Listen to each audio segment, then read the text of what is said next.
ነበረ ይሄ ጸሎቱ በሰማይ ይቀጥላል አሁንም ለነሱ በሰማይ ሆኖ ይጸልያል ወደ ምድር ይላል ይሄኛው ሞቶም እንኳን ጸሎት ይጸልያል ብለው ይላሉ ሞቶ ጸሎት በምድር ላሉት ይጸልያል ይላሉ ይጸልያል ብለው ይላሉ ኦኬ እሺ ይሄስ ይሄ ጻድቅ የተባለው ከሞተ በኋላ ይጸልይለታል ወይ በሰማይ ለሚኖረው ይጸልይለታል ወይ ይሄ የሚባለው በሰማይ ለሞቱ ሰዎች ይጸልያል ወይ ብላችሁ ጠይቋቸው ይጸልያል ወይ ብላችሁ ጠይቋቸው አይጸልይም ይላሉ ለምን እነዚህ ምናቸውን ስለጨረሱ ይላል ሩጫቸውን ስለጨረሱ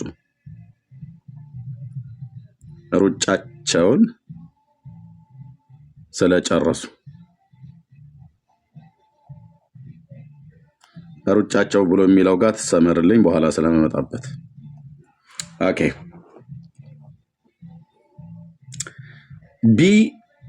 ለኤ ከሞተ በኋላ አይጸልይለትም ለኤ የሚጸልየው በምድር ላይ ብቻ ሳለ ነው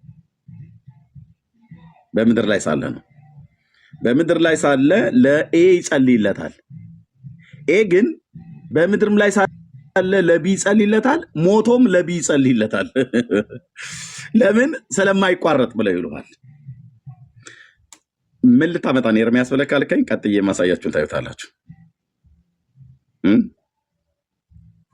ሎክ የመጸለይ መብት ያለው ምድር ላይ ብቻ ካለ ነው ግን ሞቶም ይጸልያል ይሉሃል ዳጊ ጥሩን የተጠቀመው እዛ ብዙ ማውራት ስላልቻለን ነው መሬት ማን በምድርም በሰማይ የሚጸልያል በምድርም በሰማይ የሚጸልያል መጽሐፍ ቅዱስ የለም እንደዚህ አይነት ሲጀምር ግን የተፈቀደለት በምድር ብቻ ነው የሚጸልየው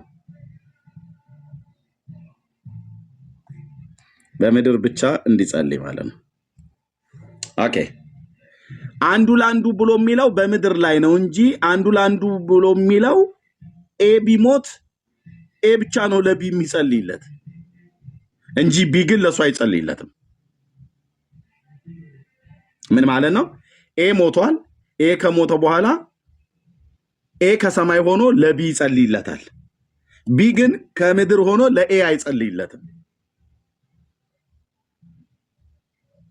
ለምን ሩጫውን ስለጨረሰ አሉ ሩጫውን ስለጨረሰ ምንም ጸሎት አያስፈልገውም አሉ ኦኬ አሁን በዚሁ ሎጂክ መሰረት ገብታችኋል አሁን ትንሽ አግኝታችሁታል ቀጥሎ ያለው ላይ ከመናገሬ በፊት ይታያችሁ ጻድቃን የተባሉት ለሃጣን ማለት ነው እነሱ ናቸው ሃጣን ብሎ የሚለው ያሉት በምድር ላይ ሳሉ ለቢ ለኤ ይጸልይለታል ያው እዚህው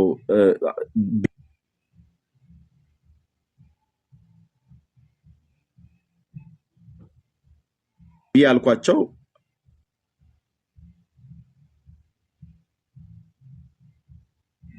ለነኞቹ ይጸልያል ግን ድንገት ቢሞት ለቢ ከሰማይ ሆኖ ይጸልይለታል ግን ሰማይ ላለው ለኤ አይጸልይለትም ለምን ሩጫውን ስለጨረሰው እሺስ በምድር ላይ ሆኖ በምድር ላይ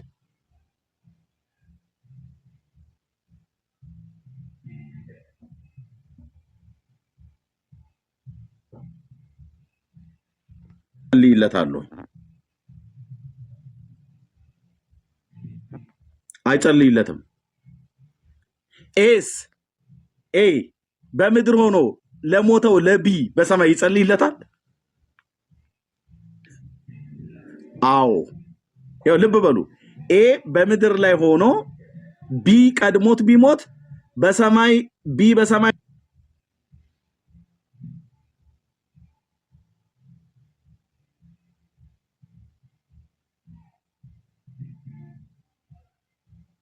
ኤ ለቢ ይጸልይለታል።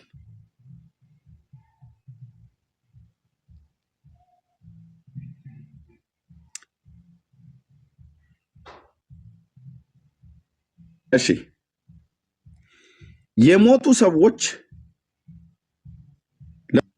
ለበበሉ እንግዲህ አሁን የሞቱ ሰዎች ለኦርቶዶክሳውያን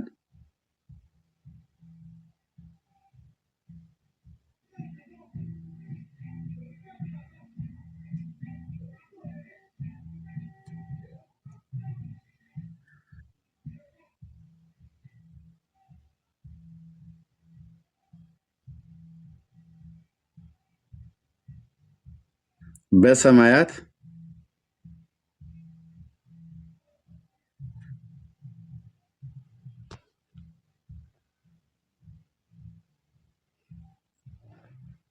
የሞቱቱ ይጸልዩልናል ይላሉ። መጽሐፍ አይልም ይላሉ። ልብ በሉ መጽሐፉ አይልም፣ እነሱ ግን ይላሉ። ችግር የለውም። ኦኬ የሞቱ ሰዎች ለኦርቶዶክሳውያን በሰማይ ሆነው በምድር ስላሉ ይጸልዩላቸዋል። ኦርቶዶክሳውያንስ ለሞቱ ሰዎች አትጸልይም ወይ ነው ጉዳዩ መጠየቅ ያለበት። ኦርቶዶክሳውያን ምነው ሚዩት አድርጊው እህቴ፣ ሚዩት አድርጊው። እሺ በቃ ቀጥቼሻለሁ። ቴንኪው።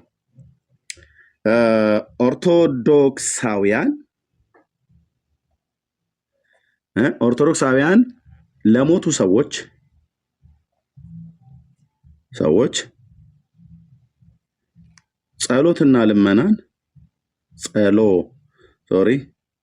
ጸሎትና ልመናን ያደርጋሉ፣ ያቀርባሉ፣ ይጸልያሉ። ኦርቶዶክሳውያን ለማን? ለሞቱ ሰዎች። ይሰመርበት። የጻድቃን ምልጃ ጋር ብቻ ሲመጡ ነው። አይ እነሱ ናቸው ለእኛ እንጂ እኛ ግን ለእነሱ አይደሉም ይላል። ሎክ ይሄ ሀጣን ብለው የሚሉት እነሱ ናቸው፣ ግን በቤተ ክርስቲያን ያሉ ስለሆኑ ቤተ ክርስቲያን ብለው የሚለውን እዚህ ጋር ላስቀምጠው። ቤተ ክርስቲያን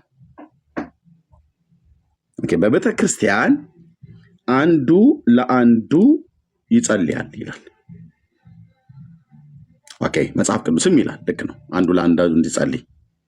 ኦኬ ስለዚህ አሁን ኦርቶዶክሳውያን በቤተክርስቲያን ውስጥ ስለሆነ ያሉት ተክለ ሃይማኖት ሞቷል። ኢትዮጵያዊ ሰው ስለሆነ ማለት ነው። ሪል የሆነ ሰው ነው፣ የነበረ ሰው ነው፣ በታሪክ ውስጥ የሚታወቅ ሰው ነው። እንደና አቦ አድራሻ የሌለው አይደለም። አቡነ ተክለ ሃይማኖት ይታወቃል። የቡልጋ ተወላጅ ናቸው፣ ይታወቃሉ። ሰሜን ሸዋ ማለት ነው። ኦኬ በቤተ ክርስቲያን ያሉት ልብ በሉ። እንዴት እንደማፈርስባቸው ወገኖቼ፣ በቤተ ክርስቲያን ነው። አቡነ ተክለ ሃይማኖትን በቤተ ክርስቲያን ነው ያለው፣ ኦርቶዶክሳውያንም በቤተ ክርስቲያን ነው ያሉት። በአካል ውስጥ ናቸው ማለት ነው። በክርስቶስ አካል ውስጥ ናቸው ያሉት። ኦኬ ቀድሞ ተክለ ሃይማኖት ሞተ። ተክለ ሃይማኖት አሁን በሰማይ ሆኖ ይጸልይላቸዋል፣ ይጸልይልናል ብለው ያምናሉ ይላሉ ያልኩት ማለት ነው። እዚህ ያው የሞቱ ሰዎች ተርታ ስለሚመደብ ተክለ ሃይማኖት ኦርቶዶክሳውያኑ ምን ይላሉ? በሰማይ ይጸልዩልናል ይላሉ። መጽሐፍ ግን አይልም፣ መጽሐፍ ቅዱስ ግን አይልም። እንኳን ተክለ ሃይማኖት አይደለም ሌሎችም ቅዱሳን አበው አባቶች በሰማይ ሆነው ጸሎትና ልመና ያደርጉላቸዋል ብሎ አይናገርም። ኦኬ ይላሉ። ኦኬ እነሱ ስለ ተክለ ሃይማኖት ይጸልያሉ ወይ?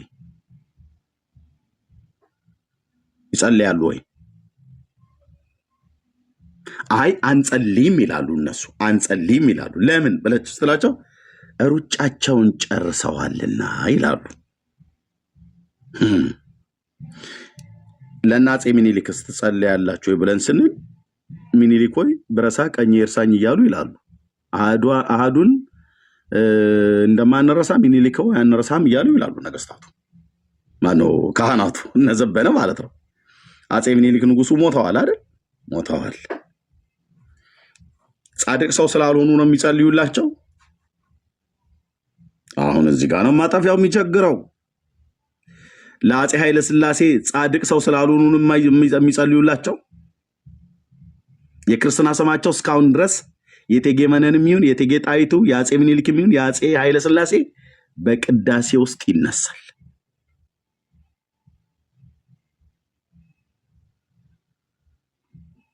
አሁን እስቲ ማን ነው ደፋር ገብቶ አጼ ምኒልክ ጻድቅ ሰው አይደሉም ብሎ የሚል? በኦርቶዶክስ አንቀው ነው የሚደፉት።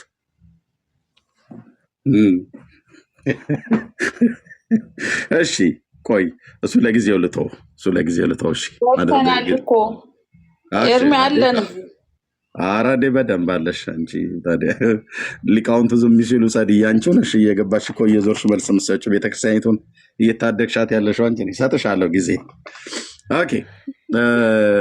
ስለዚህ ምን ይላሉ ኦርቶዶክሳውያን? የሞቱ ሰዎች ለነሱ በሰማይ ሆነው ይጸልዩልናል ይላሉ። መጽሐፍት ግን ማስረጃ ማቅረብ አይችሉም። እናንተስ ኦርቶዶክሳውያን ለሞቱ ሰዎች ትጸልያላችሁ ብለን ስንላቸው አይ በለው ይላሉ። እንዴ ለሞቱ ሰዎች ትጸልዩ የለ ወይ?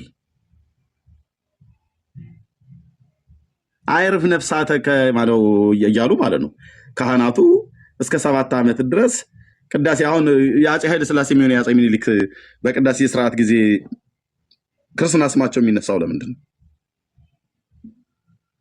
የክርስትና ስማቸው እየተነሳ የሚጸለየው ለምንድን ነው? ስላልዳኑ ነው? ስላልጸደቁ ነው? ሩጫቸውን ስላልጨረሱ ነው?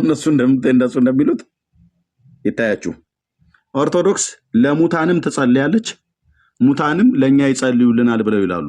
ሁለቱም ግን ኤክስ ናቸው። ጸዲ መናገር ትችላለሽ። ያው አንቺ ስላለሽ ረጅም ሰዓት እንትን እንዳል ብዬ ነው። ጥያቄ ምንድን ነው? የሞቱ ጻድቃን በሰማይ የሞቱ ሰዎች በሰማይ ሆነው ይጸልዩልሻል? ሰዎች አጠቃላይ ነው ወይስ ቅዱሳን ነው? ማንኛውም ሰው ቅዱሳን ይሞታሉ ብለን እኛ እናምን። ሲጀመር እኮ ኤርሚ ማን ይሞታሉ ያለው? በምንድነው ይሞታሉ ብላችሁ የማትሉት? በስጋ አይሞቱም እንዴ? ቢሆንም ሕያው ናቸው። ነፍሳቸው ሕያው እስከሆነች ድረስ ነው። በስጋ አይሞቱም። በስጋ ማለት ነፍሳቸው ከስጋ ትለያለች። ግን ታዲያ ምንድን ነው ሞቱ ስትል ነፍስ ከስጋ መለየት እንደሚባለው ነፍስ ከስጋ ሞቱም ማለት ትችላለህ። ግን ሞትም ለኔ ጥቅም ነው ብሏል እኮ ሐዋርያው። አልሰማህም? አልጠየቁም። ነፍስ ከስጋ ሲለይ ምንድን ነው ብሎ የሚለው መጽሐፍ ቅዱስ? ያው ወደ ጌታ ነው የሄዱት ብለን ነው ምናምነው። እኛን እምነት ነው። ነፍስ ከስጋ ሲለይ ምን ይላል? ይሄን አይልም? አው ግን ሞት ስትል አንተስ ምን ማለት ነው? ነፍስ ከስጋ ወይ ስጋ ከነፍስ ነፍስ ከስጋ ሲለይ ያ ሰው ሞተ ነው አይደል የሚባለው? አዎ በቃ እውነት ነው እኮ ሞት ነው እኮ። በቁምም ያለ ሰው ሞተ ይባላል እኮ። ኃጢአተኛ በቁሙም እየተንቀሳቀሰ ራሱ መጽሐፍ ቅዱስ ሙታን ይላቸዋል። ሞት ሲባል መዘርዘር አለበት። ልክ ነው እሱ ልክ ነው፣ ያስማማናል። ከሰው በምድርም በህይወት እኮ እየኖረ እየወለደ እየበላ እየጠጣ ከእግዚአብሔር ዓለም ስለተለየ ሙታን ነው ብሎ የሚለው እና ማለት። ስለዚህ ቅዱሳን በስጋ ይሞታሉ አይደል? አዎ እውነት ነው። ስለዚህ አሁን አቡነ ተክለ ሃይማኖት ሞተዋል አይደል? በዚህ መሰረት ሞተዋል። ግን ማብራሪያ ያስፈልገዋል። በስጋ ሞተዋል ነው ያልኩሽ። በስጋ እኮ ሞተዋል ማለት አይለሙም፣ አይሰሙም፣ አይናገሩም ማለት እንዳይመስል።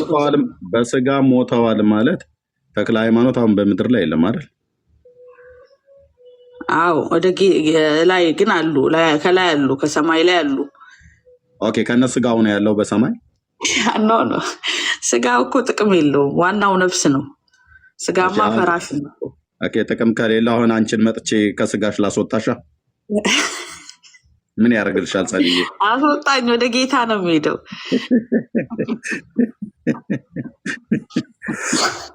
ምን ጥቅም አለው አልሽ? አሁን በሆነች ነገር በሆነች በሾክ በነካሽ ፖሊስ ነው የምትደውይው። ምን ጥቅም አለው ብለቃል? አሁን ለአየር ለመያዝ ነው ይገባኛል። ጸልዬ አንቺ እንደዚህ አይነት እኮ አንዳንዴ ማለት ከክበባው ገዳ ጋር አይ ቲንክ ቤተሰብ የሆንሽ ይመስለኛል። ዝም ብዬ ሳስብሽ ማለት ኤኒዌይ ለጨዋታ ያህል ነው። ኦኬ፣ ሰው በስጋ ነፍሱ ከስጋ ውስጥ ወጣ ሞተ ይባላል። ስለዚህ አቡነ ተክለ ሃይማኖት ሞተዋል በስጋ ማለት ነው። አፄ ምኒልክም ሞተዋል። እሺ፣ በቤተ ክርስቲያናችሁ ለአፄ ምኒልክም ለአቡነ ተክለ ሃይማኖትም ትጸልያላችሁ ወይስ አትጸልዩ? ለአፄ ምኒልክ ቅዱስ ናቸው ብላ እስካሁን አልሰማሁም። እኔ ቅዱስ ናቸው ብላ እንትን አላለችም። ቅዱስ አይደሉም። ይጸልይላቸዋል የምትሰጠው? አዎ። የመጽሐፍ ቅዱስ ክፍል ቤተክርስቲያን የቅድስና ክፍል የቅድስና ማዕረጋዊ ክፍል ትሰጣለች ብለው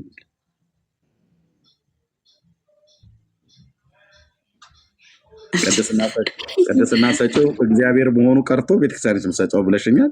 የመጽሐፍ ቅዱስ ክፍል ያው መንፈስ ቅዱስ አብሯቸው አይደሉ ከአባቶች ቤተክርስቲያን እኮ ስጭኝ የትኛው ጋር ነው ቅድስና ይሰጣሉ ብሎ ያለው? መቼም የዛሬን እሑድ እንደማታበላሽብኝ ተስፋ አደርጋለሁ። ጸልይ አቡነ ተክለ ያው እኮ አባቶች እኮ ተሹመዋል፣ እግዚአብሔር ሹሟቸዋል። ቤተክርስቲያን ቅድስና ትሰጣለች ብለሽኛል። የቱ ጋር ነው ቤተክርስቲያን ቅድስና ትሰጣለች ብሎ ያለው? መጽሐፍ ቅዱስ ላይ የቱ ጋር ነው? እንደዚህ የሚል የለም ቃል በቃል ተው እንጂ እያወክ ለምንድን ነው? የለማ እያምታታህ ነው ይርሚ አንቺ ራሱ የሌለው መረጃ ስጭኝ ብዬ ስልሽ ታምታታለህ ትኛለሽ። እኔው ራሴ ልልሽ ሲገባ ማለት ነው። እኔ ራስሽ ብለሽ አሁን እንደው ማለት ሲኖዲዮሱ በመንፈስ ቅዱስ እንደሚመራ አታውቅም? ታውቃለህ አይደል? በፍጹም አይመሩም፣ በፍጹም አይመሩም። ለምን እንዲህ ያልክ? አይመሩም፣ በፍጹም አይመሩም። እኛ እንደዛ ነው የምናምነው። እናንተም ማታምኑት ነገር ቅዱስ ሲኖዲዮስ ነው የምንላቸው ራሱ ታውቃለህ አይደል? በህይወት እያሉ ቅዱስ ብለን ነው የምንጠራቸው። ቅዱስ ሲኖዲዮስ ቅዱስ መጅሊሱ እኮ ሁሉ ይልሻል። መጅሊሱም ቅዱስ ነው ይልሻል። ቡዳም ጋር ስቴጅ እኮ ቅዱስ ነው ይልሻል። ሂንዱዝም ጋር ስቴጅ የአቦርጫሙ ሰውዬ ቅዱስ ነኝ ይልሻል። ሁሉም ቅዱስ ነው እኮ ይላል። ሰው ስላለ አይደለም። ግን አሁን አንደኛ መጽሐፍ ቅዱስ ላይ ቤተክርስቲያን ቅድስና ትሰጣለች ብሎ የሚል የለም። በዚህ ኤክስ ናችሁ ማለት ነው። ስለዚህ በአፄ ምኒልክ እና በአቡነ ተክለ ሃይማኖት መካከል ምንድን ነው ያለው ልዩነት? ኦኬ፣ ጥሩ ነው። ጥሩ ጥያቄ ነው። አቡነ ተክለ ሃይማኖት ጻድቅ የተባሉበት ምክንያት ህይወታቸው ሁሉ እግዚአብሔርን በማገልገል ያለፉ ሰው ናቸው። ምን አገለገሉ? እንግዲህ ብዙ ጣዖታትን ሰባብረዋል። ብዙ መናፍቃንን ድባቅ መጥተዋል። ብዙ ገድላቸው እንደሚናገር ብዙ ቅድስና ኧረ ተው ኤርሚያው፣ ይኸው በመረጃ ነው የምናወራው። ጸልዬ እኔ ታውቂያለሽ ጣዖታትን ኢትዮጵያ ውስጥ ነው ኢትዮጵያ ውስጥ በልሳን ሁሉ የተናገሩ አባት ናቸው። ጴንጤ ናቸው። በልሳን እናምናለን እኮ እኛ። ማነው አምኖ የሚያልክ? እኔ ታምናላቸው። እኔ አስቀድሜ እኮ ባርቶስ ላይ ሳይቻቸዋለሁ። ፒፒፒፒፒ ምናምን ነገር የሚለሚል ይሄ ጸጸጸጸ ፏፏፏ ጓጓጓጓ ሿሿ እሱ እናንተ ነው ኖ እሳቸው እኮ ወላይተኛ ነው ያወሩት። የጎጃም ሰው ነው ያወሩት፣ ግን ወላይተኛ ነው። ወላይተኛ ሀገር ሂደው ማለት ነው። አቡነ ተክለ ሃይማኖት የጎጃም ሰው ናቸው። ጸዲ አሁን የት ነበር ያልከው? ወሎ ነው ያልከው? ብቻ እዛ አካባቢ ናቸው። ጎጃም ነው ወሎ። በቃ አሁን የእውነት በልሳን ያወሩ ታላቅ አባት ናቸው። የእኛ ጋር ልሳን በጣም ትልቅ ክብር አለው። በጣም አለው እናውቃለን። እኔ እኮ እናውቃለን ብዬ ስነግርሽ ጸጸጸ ትላላችሁ ብዬ ብል ኖ የኛ አይደለም፣ ፏፏፏ ትላላችሁ ይዘን የኛ አይደለም እሱ የእናንተ ነው ትይኛለሽ። ኖ ለዛ አይደለም። አሁን ሚዩት አድርገው ለማቸው ችግር የለውም። ይቀጥሉ። ኦርቶዶክስ እኮ እኛ እያረፍን እንቀጥላለን። መልስ ከፈለግ ከሚያውቅ ሰው በደንብ ተረዳ። ለአንተ እንድታውቅ መዛለፍ እንዳይሆንብህ። ኦኬ እሺ። ከየት ቤተ እምነት ነው? ከተዋህዶ ከጥንቷ። አይ ከየት ቤተ እምነት ነው ያልኩህ? እኔ ተዋህዶ የሚባል ከተዋህዶ አልኩህ። የተዋህዶ ልጅ ነኝ። ኦኬ እኔ ተዋህዶን አላውቅም። እኔ እስካሁን የማውቀው ኦርቶዶክስ ነው። ስለዚህ በስርዓት ከየት ቤተ እምነት ነው? ተዋህዶ የኦርቶዶክስ ተዋህዶ። ኦኬ ኦርቶዶክስ ተዋህዶ ብሎ የሚለው ኦርቶዶክስ ተዋህዶ በል እስኪ ደግመህ። ይህን እንኳን ሳታውቅ ተዋህዶ ልጅ ነኝ ብዬ ስለማስብ ከተዋህዶ በስም አንጣላ ወንድሜ። ኦርቶዶክስ ተዋህዶ በል እስኪ። ኦርቶዶክስ ተዋህዶ በል ለአንተ ደስ እንዲልህ ጥራው። ኦርቶዶክስ ተዋህዶ የተዋህዶ ልጅ ነኝ ብዬ ስላደኩኝ በዛ ይሁን በስም አንቀር አግባባ። የህተማርያም ነው። ለዛ ነው ቆይ ለዛ ነው የተማርያም አይደለም አድርገህ እውቀት ካለው ሰው ጋር ብታወራ ይሻል ምናምን ነገር ብለህ አልክ። ከዛ ደግሞ ገንጠለህ ነው የምጸልዩ የሚናገርበትን የመጽሐፍ ቅዱስ ክፍል ብቻ እዚህ ጋር አስቀምጭልን። በቃ አለቀ ማለት ነው የዛሬው ፕሮግራም እኮ። ጥቅሱን ባላውቀውም ያው አንዱ ለአንዱ ይጸልይ ይላል አይደለ? ሁላችን በክርስቶስ አካል ላይ የተጣበቅ ነው። አንዳችን ለአንዳችን እንድንጸልይ መጽሐፍ ቅዱስ ያዛል። ያው ጥቅሱን ታውቀዋለህ ብዬ ነው። እሺ አንዱ ለአንዱ ብሎ የሚለው እሺ በመልእክታት ላይ ያለ እሺ አንዱ ለአንዱ ይጸልይ ብሎ በሚለው በዛ መሰረት ነው። ስለዚህ የሞቱ ሰዎች ለእናንተ ሲጸልዩ ምን እያሉ ነው የሚጸልዩት? ለጸዲ ምን እያሉ ነው የሚጸልዩላት? የሞቱ ሰዎች እሺ ያው መንግስቱን እንድወርስ ነዋ ትልቁ ነገር፣ መንግስቱን እንድወርስ ኃጢአቴን ይቅር እንዲለኝ። እሺ ኃጢአትን ይቅር እንዲልሽ መንግስቱን እንድትወርሺ ይጸልዩልሻል። በአጠቃላይ እሱን ጠቅለል አድርገው አክብበትና አሁን የጻፍከው ምን ትላለህ? እቺን ዓመት ማራት እያሉ ለንስሐ ሞት እንድደርስ ምህረትን ይለምኑልኛል። አዎ ከስር ምህረትን ይለምኑልሻል። ኦኬ እሺ እነሱ ኃጢአቷን ይቅር በላት መንግስቱን አውርሳት እያሉ የሞቱ ሰዎች ይጸልዩልሻል። አንቺ ስለሞቱ ሰዎች ምን አድርግላቸው እያልሽ ትጸልይላቸዋለሽ? ማራቸው እያልኩ ማራቸው። እሺ ሌላስ? ያው ማራቸው ይቅር በላቸው መንግስተ ሰማያት እንዲገቡ። ሌላ የሚሰጣቸው እነሱ ምንም አይነት እቺን ዓመት ስጣት ብላቸው ጥቅም የለውም ለነሱ። ምንድነው የምልላቸው? ምህረት እንዲያደርግላቸው። ኦኬ እሺ ስለዚህ ስለሞቱ ምህረት እንዲደረግላቸውና መንግስቱን እንዲያወርሳቸው አይደል? እሺ እንደዚህ ብላችሁ ትጸልዩላቸዋላችሁ። ኦኬ ለሞቱ ሰዎች ማራቸውና ነፍሳቸውን መንግስተ ሰማያት አስገባቸው ብላችሁ እንድትጸልዩ የመጽሐፍ ቅዱስ ክፍል የጠቀሹ የለም። አንዱ ለአንዱ ብሎ በሚለው ነው። አንዱ ለአንዱ አይደል? እሱ ነው የመጽሐፍ ቅዱስ አንዱ ለአንዱ ይጸልይ የሚለው በቂ አይደለም? ኦኬ አንዱ ለአንዱ ይጸልይ ብሎ የሚለው የመጽሐፍ ቅዱስ ክፍል የሞቱ ሰዎች በህይወት ያሉት ለሞቱ ሰዎች እንዲጸልዩ የተነገረ ክፍል ነው። አይ እኛ እንደነገርኩ ሞተዋል ብለን አናምንም። ማለት አሁን የክርስቶስ አካል ይሞታል ልትለኝ እኮ ሞተዋል ካልከኝ የክርስቶስ አካል ይሞታል እያልከኝ ነው። ክርስቶስ ላይ የተጣበቀ ደግሞ አይሞትም። እሺ ተክለ ሃይማኖት አሁን ክርስቶስ ላይ ተጣብቋል? አዎ ከአካሉ የተለየ ጻድቅ አለ እንዴ? የለም። አዎ በምንድን የተጣበቀው?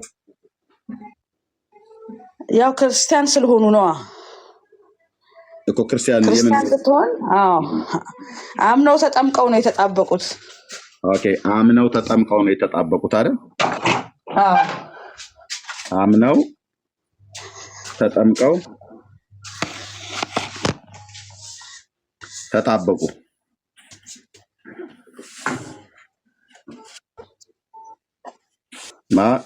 ተክልሻ ማለት ነው። ኦኬ ተክለ ሃይማኖት በስንት ዓመቱ ነው ያመነው?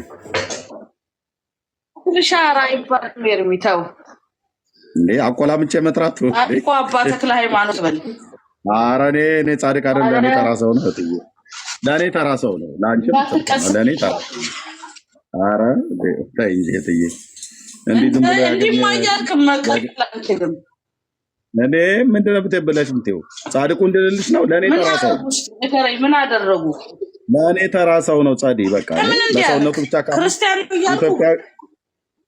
እና ክርስቲያን የሆነ እንደሆነ ታዲያ ጻድቁ ብዬ ልጥራልሽ እንዴ? ተይ እንጂ ጻዲ እንዴ በግዴታ ልታስገድጂ ነው እንዴ? እንደውም ተክልሻ ብዬ እስከስል እንደውም ጥሩ አቆላመጥከው አባታችን ማለት ቢያንስ አባ ተክለ ሃይማኖት ነው አለለም። አባም አለለውም። አባ ማለት አባት ማለት አባም ማለት ለእኔ አለለውም። በህይወት ቢኖሩ እሺ እንደ አንድ ኢትዮጵያዊ ሰው አንቱ ምናምን ነገር እላቸዋለሁ። ኦኬ ስለሞተ እንትን አለም። ኦኬ አሁን እሺ በስንት ዓመቱ ነው ያመነው ተክልሻ? ውይ እሱን ገድሉ ላይ አለልህ። እኔ ያላነበብኩትም በስንት እድሜያቸው እንደሆነ። ኦርቶዶክስ በስንት ዓመቱ ነው አምኖ የሚጠመቀው? ኦርቶዶክሳዊ ወንድ በየትኛውም እድሜ ላይ አምነህ ትጠመቃለህ። አሁን አንተ ኦርቶዶክስ መሆን ከፈለግ በዚህ እድሜ መጠመቅ ትችላለህ። ተክለ ሃይማኖት እናትና አባቱ ኦርቶዶክስ እምነት ተከታይ ነበሩ አይደል? አዎ። እሺ የኦርቶዶክስ እናትና አባት አንቺ ልጅሽን በስንት እድሜዋ ነው ያስጠመቅሻት? ልጅ ስላለች በ80 ዓመቷ ነው። በ80 ቀኗ ነው። በ80 ቀኗ ሴት ስለሆነች ማለት ነው። ወንድ ልጅ በተጠመቀው በኦርቶዶክስ በ40 ተክለ ሃይማኖት በስንት ቀን የተጠመቀው? እሺ በ40 ብለን እንያዘው። በ40 ቀናቸው። እሺ በ40 ቀን ኦኬ በ40 ቀን አምኖ ነው አይደል የተጠመቀው? እንግዲህ አምኑም ለማለት ምንም አይነት ማስረጃ ስለሌለኝ እኔ ጠየቅኩት። በቤተሰባቸው እምነት ነው የተጠመቁት። ከዛ ያው ሲያድጉ አምነዋል፣ ያምናሉ። ሲያድጉ ደግሞ እኔ የጠየቅኩትኝ አምኖ ነው ወይ የተጠመቀው ነው? በቤተሰባቸው እምነት ነው የተጠመቁት። እሺ ቤተሰባቸው አምነውላቸው እሳቸው ግን ተጠመቁ አይደል? አዎ። እንደዚህ ብዬ ልጻፈው። ይሄን እንግዲህ እምነት ማነው? ቤተሰብ አመነለት፣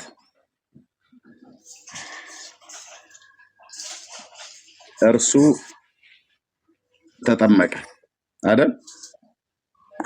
ከመስመር እያለፍክ ነው። ወደ ላይ ወጣ ብለህ ለምን አጽፈው? ችግር የለም እኔ እዚህ በቃ ነው ወረቀቱ። ችግር የለም አለ እኔ ገለብጠዋለሁ። ችግር የለም መስመር ጠብቄ እንዳልጻፍኩ አውቃለሁ። እሺ ቤተሰቡ አምኖለት እሱ ተጠመቀ አይደል? አዎ። እሺ ቤተሰቦቻችሁ ካመኑ እናንተ መጠመቅ ትችላላችሁ ብሎ የሚል የመጽሐፍ ቅዱስ ክፍል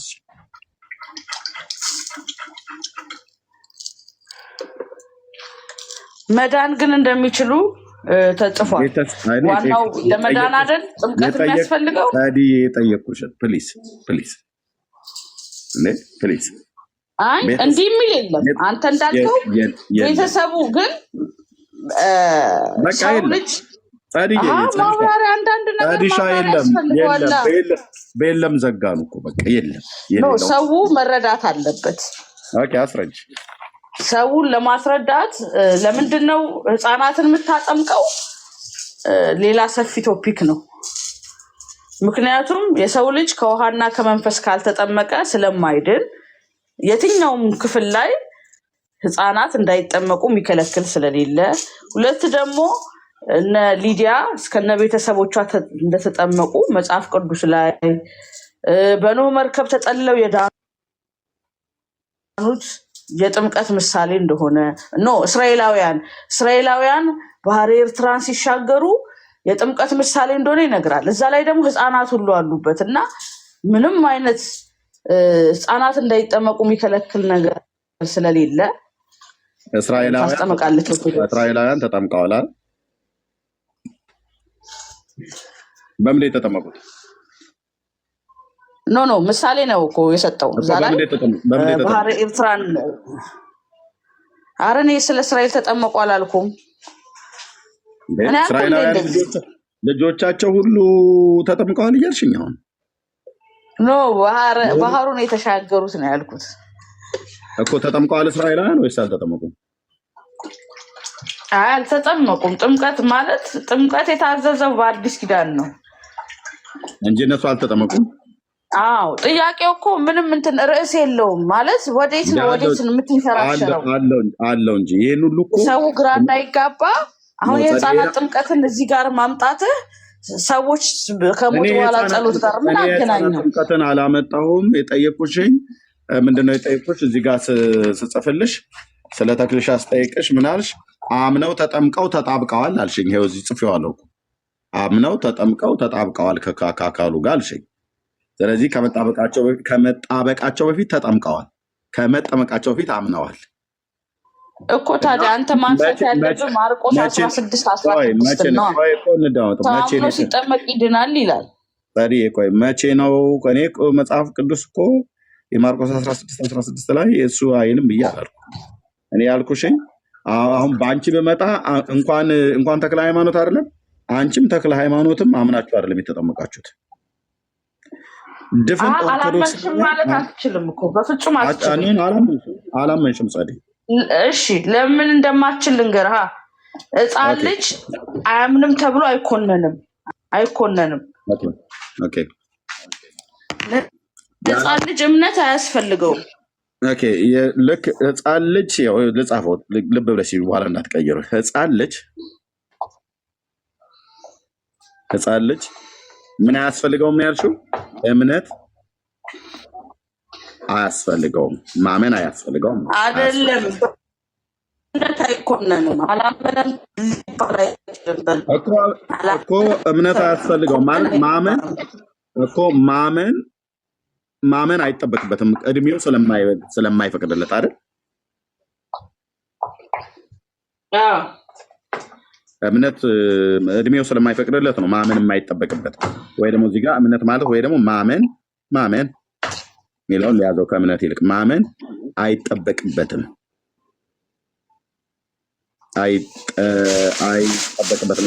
አቀያይሬዋለሁ። እሺ ማመን አይጠበቅበትም። ለምን? ከእድሜው የተነሳ አይደል? ጸዲ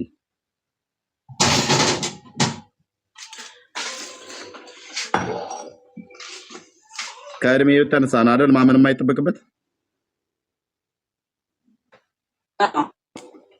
እሺ መጠመቅስ ይጠበቅበታል? ማመን አይጠበቅበትም ብለሽ እንዳልሽኝ ሁሉ ሕፃን ማመን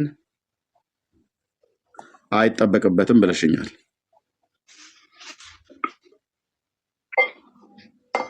ኦኬ መጠመቅስ ይጠበቅበታል?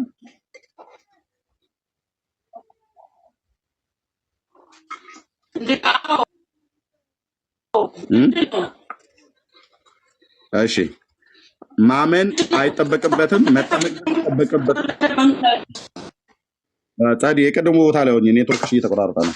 ማመን አይጠበቅበትም፣ መጠመቅ ግን ይጠበቅበታል ብሎ የሚለውን የመጽሐፍ ቅዱስን ክፍል ስጭኝ። ሕፃን ማመን አይጠበቅበትም ብላለች። እሺ ሰው ከውሃና ከመንፈስ ካልተወለደ በስተቀር አይድንም ስለሚል በዛ ምክንያት ሕፃናትን እናስጠምቃለን። ኦኬ ቴንክ ዩ። ስለዚህ ሰው ከውሃና ከመንፈስ ካልተወለደ በስተቀር የእግዚአብሔር ልጅነትን አያገኝም ነው። አዎ እሺ ያ ለመጠመቅ ያ ከውሃና ከመንፈስ ብሎ የሚለው ውሃ የሚለው ጥምቀት ነው አይደል? በእናንተ ውሃ ብሎ የሚለው ጥምቀት፣ መንፈስ ብሎ የሚለው ደግሞ ከመንፈስ ቅዱስ ማለት ነው። እሺ ውሃ ብሎ የሚለው ጥምቀት ነው። የሚጠመቅ ሰው ምን አይነት ሰው ነው? ክርስቲያን ቤተሰቦች ክርስቲያን ሊሆኑ በማርቆስ 16:16 መሰረት የሚጠመቅ በውሃ ቤተሰቦቹ ክርስቲያን ከሆኑ ሕፃናት ይጠመቃሉ። መጽሐፍ ቅዱስ ነው ችግር የለም ብሎ የሚል የሚያስገባት የለም። መጽሐፍ ቅዱስ የሚጠመቅ ሰው ምን አይነት ሰው ነው ይላል በማርቆስ 16:16 መሰረት። እሱ ለአዋቂ ነዋ፣ ለሕፃናት አይደለም። በማርቆስ 16 ያመነ የተጠመቀ የሚለው ለአዋቂ ህፃናት ሰው አይደሉ እንዴ? ሰው ስለሆኑ አይደል እንዴ? ከቤተሰቦቻቸው ጋር የሌሉትን ህፃናት ሁሉ ተጠመቁ እያላችሁ ማርቆስ 16 ግን ለአዋቂ አልተጻፈም፣ ለህፃናት አልተጻፈም። እግዚአብሔር ለህፃናት ሌላ የመጠመቂያ ቦታ፣ ለአዋቂዎች ሌላ የመጠመቂያ ቦታ፣ ሁለት ቦታ ጥምቀት አዟል ማለት ነው። ስለዚህ ሁለት አይነት ጥምቀት ነው ያለው በኦርቶዶክስ። ልብ በሉ እህታችን ብዙዎች። ኦኬ፣ ስለዚህ ወደሚመች እኮ እንደ ልብህ እያረከው ነው። ለአዋቂ ሌላ ጥምቀት ነው፣ ለህፃናት ሌላ ጥምቀት ነው ማለት ነው። ለህፃናት እሺ።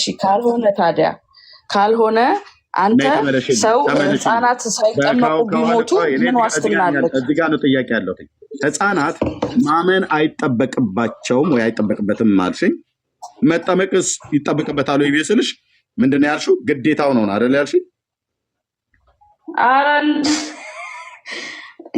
ግዴታ መጽሐፍ ቅዱስ የሚለውን ነው የምለው። ከዛ ውጭ አለ አሁን ይኸውልሽ ስሚ ህፃናት ማመን አይጠበቅበትም ማለት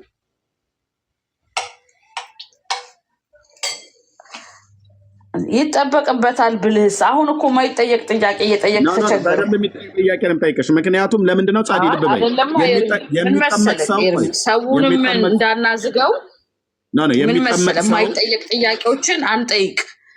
ህፃናት ያምናሉ አያምኑም ተብሎ አይጠየቅም እኮ። ስለዚህ ማመን አይጠበቅበትም አይደል? ህፃን ከእድሜ አያምኑምም አይባልም። አያምኑም ያምናሉ አይባልም። ህፃናት አይባልም በፍጹም። መጽሐፍ ቅዱስ እምነት ከምንድን ነው የሚለው? ከመስማት ነው። ትክክል። አሁን ይሄ ወደ ጥሩ መጣክ። እምነት ከምንድን ነው? ከመስማት ነው። እሺ ህፃናት ምን ሰምተው ነው የሚያምኑት እኮ? ለዚህ እኮ ነው አይጠየቅም ያልኩክ። ስለማይጠየቅ መስማት ስለማይችል አይደለም። ለነሱ አይደለም የተጻፈው ማርቆስ 16 መስማት እምነት ከመስማት ነው። መስማትም በእግዚአብሔር ቃል ነው። ኦኬ አዎ እንዴ ቆይ ልብ በይ። ለአዋቂዎች ነው እሱ። ኦኬ ይሄ ለአዋቂዎች ነው። የማርቆስ 16 ለአዋቂዎች ነው። አዎ ነፍስ ለሚያውቁ ነው። አዎ እሺ። ስለዚህ የመስማት ማነው እምነት ከመስማት ነው፣ መስማትም በእግዚአብሔር ቃል ነው ብሎ የሚለው ሮሜ 10 ላይ ያለው ለአዋቂዎች ነው አይደል? አዎ መስማት ለአዋቂዎች ብቻ ሳይሆን በሽተኞችንም እንትን አይልም። አእምሮ አዋቂ ማለት ህፃን ላልሆነ ማለት ነው። ማርቆስ 16 አዋቂም ሆኖ በሽተኛ ከሆነ አይመለከተውም። ኦኬ እሺ፣ ችግር የለውም ማለት እነዚህ መስማት የማይችሉ መናገር የማይችሉ ምናምን ነገር ብሎ ስለሚል አስገባቻለሁ። ማርቆስ 16 ለአዋቂዎች ነው አይደል እኮ? እሱ እኮ ነው። አዎ እሱ ለአዋቂ ነው። የሮሜ 10ም ለአዋቂዎች ነው። የማርቆስ 16ም ለአዋቂዎች ነው። አዎ እሺ። የማርቆስ 16 ስለ ጥምቀት ነው አይደል የሚያወራው? ስለ እምነትና ስለ ጥምቀት ነው አይደል የሚያወራው? ስለ እምነትና ጥምቀት ነው አይደል የሚያወራው? እውነት ነው። ኦኬ ከጥምቀትና ከእምነት የትኛው ይቀድማል? ማርቆስ 16 ላይ እምነት ይቀድማል ማለት አልተቀዳደሙም። ኖ ሶሪ አታሽቀዳድም። አንድ ላይ ነው የተጻፈው እኮ። በፕሮሲጀር የተጠመቀ ያመነ ይድናል ነው ብሎ የሚለስ ወይስ ያመነ የተጠመቀ ይድናል ነው ብሎ የሚለው? ያመነ የተጠመቀ ይድናል። ስለዚህ ተያይዟል እኮ። እኔ አልተያዘም አላልኩሽም። በአረፍተ ነገር ውስጥ ቅድሚያ የተጠቀሰው እምነት ነው ወይስ ጥምቀት ነው? እምነት ነው። ሰው ሳያምን እንዴት ሊጠመቅ ይችላል? አይችልም። አንቺ ተጠምቀሻል ሳታምኒ። ድፍን ኦርቶዶክስ ሳታምኑ የጠመቃችሁት እንዴት ነው? እሱን ደግሞ ወስደሃላ። ሰው ከውሃና ከመንፈስ ካልተወለደ የሚለው ጥቅስ ነው ለህፃናት። ይኸው ከውሃና ከመንፈስ ብሎ የሚለው እሱ ለህፃናት ነው። ኦኬ ይሄኛው ለህፃናት ነው አይደል?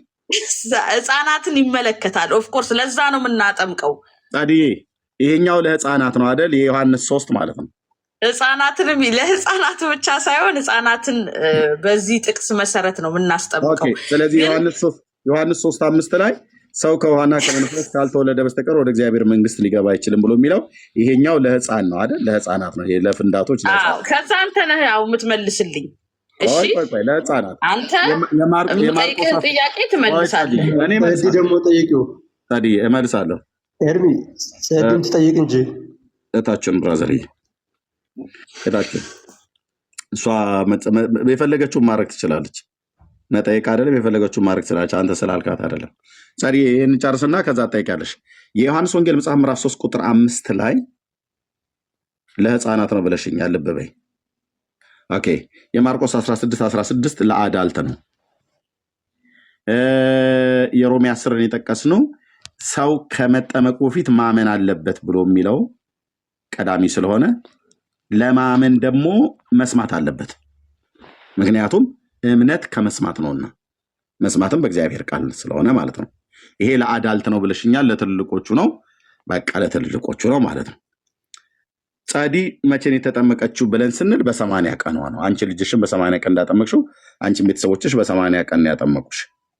የአንቺ ጥምቀት ማርቆስ 16 ላይ እና በዚህ በሮሜ መጽሐፍ ምዕራፍ 10 ላይ ባለው ይህንን የእግዚአብሔርን ቃል መሰረት ያደረገ አይደለም። ወይ ደግሞ የማቴዎስ ወንጌል መጽሐፍ ምዕራፍ 28ንም መሰረት ያደረገ አይደለም። የአንቺ ጥምቀት የአዳልቶች ጥምቀት አይደለም። የአንቺ ህፃን ሆንሽ በ80 ቀን ስለተጠመቅሽ የአንቺ ካታጎሪ የሚመደበው የት ነው? ዮሐንስ ወንጌል መጽሐፍ ምዕራፍ 3 ቁጥር 5 ላይ ነው ማለት ነው። ምክንያቱም ህፃን ሆንሽን በ80 ቀን ነው አይደል?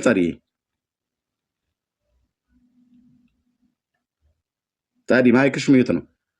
እውነት ነው። ኦኬ። የአንቺ ካታጎሪ ዮሐንስ ወንጌል መጽሐፍ ምዕራፍ 3 ቁጥር 5 ላይ ከሆነ ጌታችን ኢየሱስ ክርስቶስ ስለ ጥምቀት ትምህርት ያስተማረው አንዴ ነው ወይስ ሁለቴ ነው? በተለያዩ ቦታ ተቀምጧል መጽሐፍ ቅዱስ ላይ ስለ ጥምቀት። እኔ የጠየኩሽን መልሽልኝ። ጌታችን ኢየሱስ ክርስቶስ በውሃ ስለመጠመቅ ትምህርት ያስተማረው አንዴ ነው ወይስ ሁለቴ ነው? ሁለቴ ነው ሶስቴ እንደዛ መሰለኝ፣ ግን አልቆጠርኩትም። ለኒቆዲሞስ አስተምሮታል። እንደገና ሐዋርያቶችን ሂዳችሁ በአብ በወልድ በመንፈስ ቅዱስ እያጠመቃችሁ ደቀ መዛሙርት ያድርጓቸው ብሎ አስተምረዋል። እውነት እልሃለሁ ሰው ከውሃና ከመንፈስ ጋር ሶስቴ እንደዚህ ታስተምረዋል። ለኒቆዲሞስ ያስተማረው ዮሐንስ ወንጌል መጽሐፍ ምዕራፍ 3 ቁጥር 5 ላይ ያለውን ነው አይደል? እሱን አሁን በእናንተ ቤተ እምነት አድምጭኝ። የእናንተን የጠየኩሽ ለኒቆዲሞስ ያስተማረው ነው አይደል? ዮሐንስ ወንጌል መጽሐፍ ምዕራፍ 3 ቁጥር 5። አዎ። ይሄን ክፍል ደግሞ ለህፃን ነው ብለሽኛል። ኒቆዲሞስ ህፃን ነው እንዴ? 40 ቀን ልጅ ነው ወይስ የህግ መምህር ነው? ለኒቆዲሞስ አስተማረው። ህፃናት ይህ ቦታ ለህፃናት ብቻ ነው የሚል አልወጣኝም። የአዳልቶቹ ይሄ ነው ብለሽኛል። ጻዲ ይሄኛው የህፃናት ነው ብለሽኛል። ይሄኛው የአዳልቶቹ ነው ብለሽኛል። ኒቆዲሞስ አባባ ኒቆዲሞስ ህፃን ናቸው የ40 ቀን ወይስ የህግ መምህር የሆኑ ሰው ናቸው? ኒቆዲሞስ ትልቅ ሰው ነው። ግን ትልቅ ሰው ከሆነ ጌታችን ኢየሱስ ክርስቶስ በዚህ በዮሐንስ ወንጌል መጽሐፍ ምዕራፍ 3 ቁጥር 5 ላይ ለኒቆዲሞስ ነው አይደለ? ሰው ዳግመኛ ካልተወለደ ከውሃና ከመንፈስ ካልተወለደ በስተቀር ወደ እግዚአብሔር መንግስት ሊገባ አይችልም ብሎ ያለው ጌታ ለኒቆዲሞስ ነው አይደል? እውነት ነው። ለኒቆዲሞስ ነው አይደል? ኒቆዲሞስ በዚህ ቃል መሰረት ተጠመቀ? አዎ ተጠመቀ። አሳየኝ። አልተጠመቀም እንዴ ኒቆዲሞስ? አሳየኝ። ምኑን ሲጠመቅ? አዎ የተጠመቀበትን ማን ያጠመቀው? ልክ ጌታችን በዮሐንስ እጅ እንደተጠመቀ፣ ጳውሎስ በሐናንያ እጅ እንደተጠመቀ፣ ኒቆዲሞስ በማን እጅ ነው የተጠመቀው? እንግዲህ ወረድ ብለህ አንብበዋ ታገኛለህ። በሙሉ አንብቤያለሁ ጻድዬ። ጌታ ምን አገባኝ ስለ ኒቆዲሞስ? ምን አገባኝ አትበይ ጻድዬ። እንግዲህ ነገሩ እንትን አታጡዡ እንዴ። እኔ ማንም ያጥምቀው እሱ ምን አገባኝ? ማን ያጠመቀው? ኒቆዲሞስ በዮሐንስ 3:5 መሰረት እኛን እኮ ግራ አጋባሽን በሰንበቱ ማለት ነው። አንዴ ይሄ ክፍል የተጠቀሰው ለህፃናት ነው ብለሽ አልችል፣ ለአዳልት ይሄ ነው ብለሽን፣ ከዛ ደግሞ ጥቀሽልኝ ብዬ ስልሽ ለኒቆዲሞስ ነው ያወራው አልሽ። ኒቆዲሞስ የ40 ቀን ህፃን ልጅ ነው ወይስ አባባ ተብሎ የሚባል የአይሁድ የህግ መምህር ነው ይስልሽ? የህግ መምህር ነው አልሽ። በዚህ ቃል መሰረት ተጠመቀ ወይ ብዬ ስልሽ አዎ አልሽ። የተጠመቀበትን ቦታ ንገሪኝ ብዬ ስልሽ ሙሉን አንብበው አልሽ። ሙሉን አይኔ እስኪፈዝ ድረስ ነው ያነበብኩት። ኒቆዲሞስ ተጠመቀ ብሎ የሚል ቃል የለም። አጭርና ግልጽ ተማረበት ክፍል አንድ ቦታ ነው። አንድ ጊዜ ነው ያስተማረው አንድ ጊዜ ነው ያስተማረው። እሱን በተመሳሳይ ወንጌላት በተባለው በማርቆስም ይሁን በማቴዎስ ላይ የመጨረሻው ምዕራፍ ላይ ተጽፏል ማለት ነው። ስለዚህ ዮሐንስ ወንጌል መጽሐፍ ምዕራፍ 3 ቁጥር ሁሉን እናንብበው እስቲ ኤርሚ፣ የኒቆዲሞስን ሙሉ አንብበው። ትችያለሽ ጸዲ፣ ትችያለሽ አንቺ። ለምን ህዝቡ ይስማ ይነበብ። ኧረ እኔ ለምን ራሱ ያንብብ? እኔ ለሰነፍ ህዝብ ሳነብ እውላለሁ እንዴ? ራሱ ገብቶ ያንብብ። እኔ መጽሐፍ ቅዱስን ዮሐንስ ወንጌል መጽሐፍ ምዕራፍ 3ን ራሱ ገብቶ ያንብብ። ያው ጸዲ ይላል እንግዲህ ሰይጣን ክርስቶስ ለበደል ኃጢአት የሞተልኝ ይላል። በመንቀጥቀጥ ያምናሉ ይላል። ሰይጣን ክርስቶስ ለበደል ኃጢአት የሞተልኝ ይላል። እግዚአብሔርን ያውቃሉ ይንቀጠቀጣሉም ነው ብሎ የሚለው። እሱን እግዚአብሔርን ስለማወቅ ያምናሉ ነው የሚለው። እግዚአብሔርን ያምናል እኮ እግዚአብሔርን መኖር ነው የሚያምነው። ሊክድ ነው እንዴ ታዲያ? ድሮስ የፈጠረው እኮ ፍጥረቱ ነው። ሊክድ ነው እንዴ? መኖሩን ያው ሞተልኝ ይላሉ በመስቀል ላይ ሰይጣን ነው ብሎ ያምናል። ዝርዝር እንዴት እንደሚያምን ዝርዝሩ አልተቀመጠም፣ ግን ያምናል ወይ? ሰይጣን አምኖ ክርስቶስ አያምንም። እሺ አያምንም። እምነት ግን ምን ማለት ነው? ንስሐ ሲገባል። ቆይ ጸዲ፣ ለምንድን ነው አንዳንዴ አውቀሽ እንዳጠሚ? ንስሐ ሲገባል ሰይጣን ለሰይጣን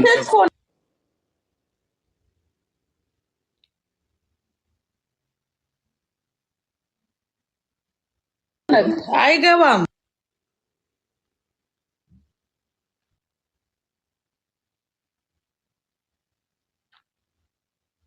አይገባም። ዲያብሎስ ደግሞ ማን ነው? ክርስቶስን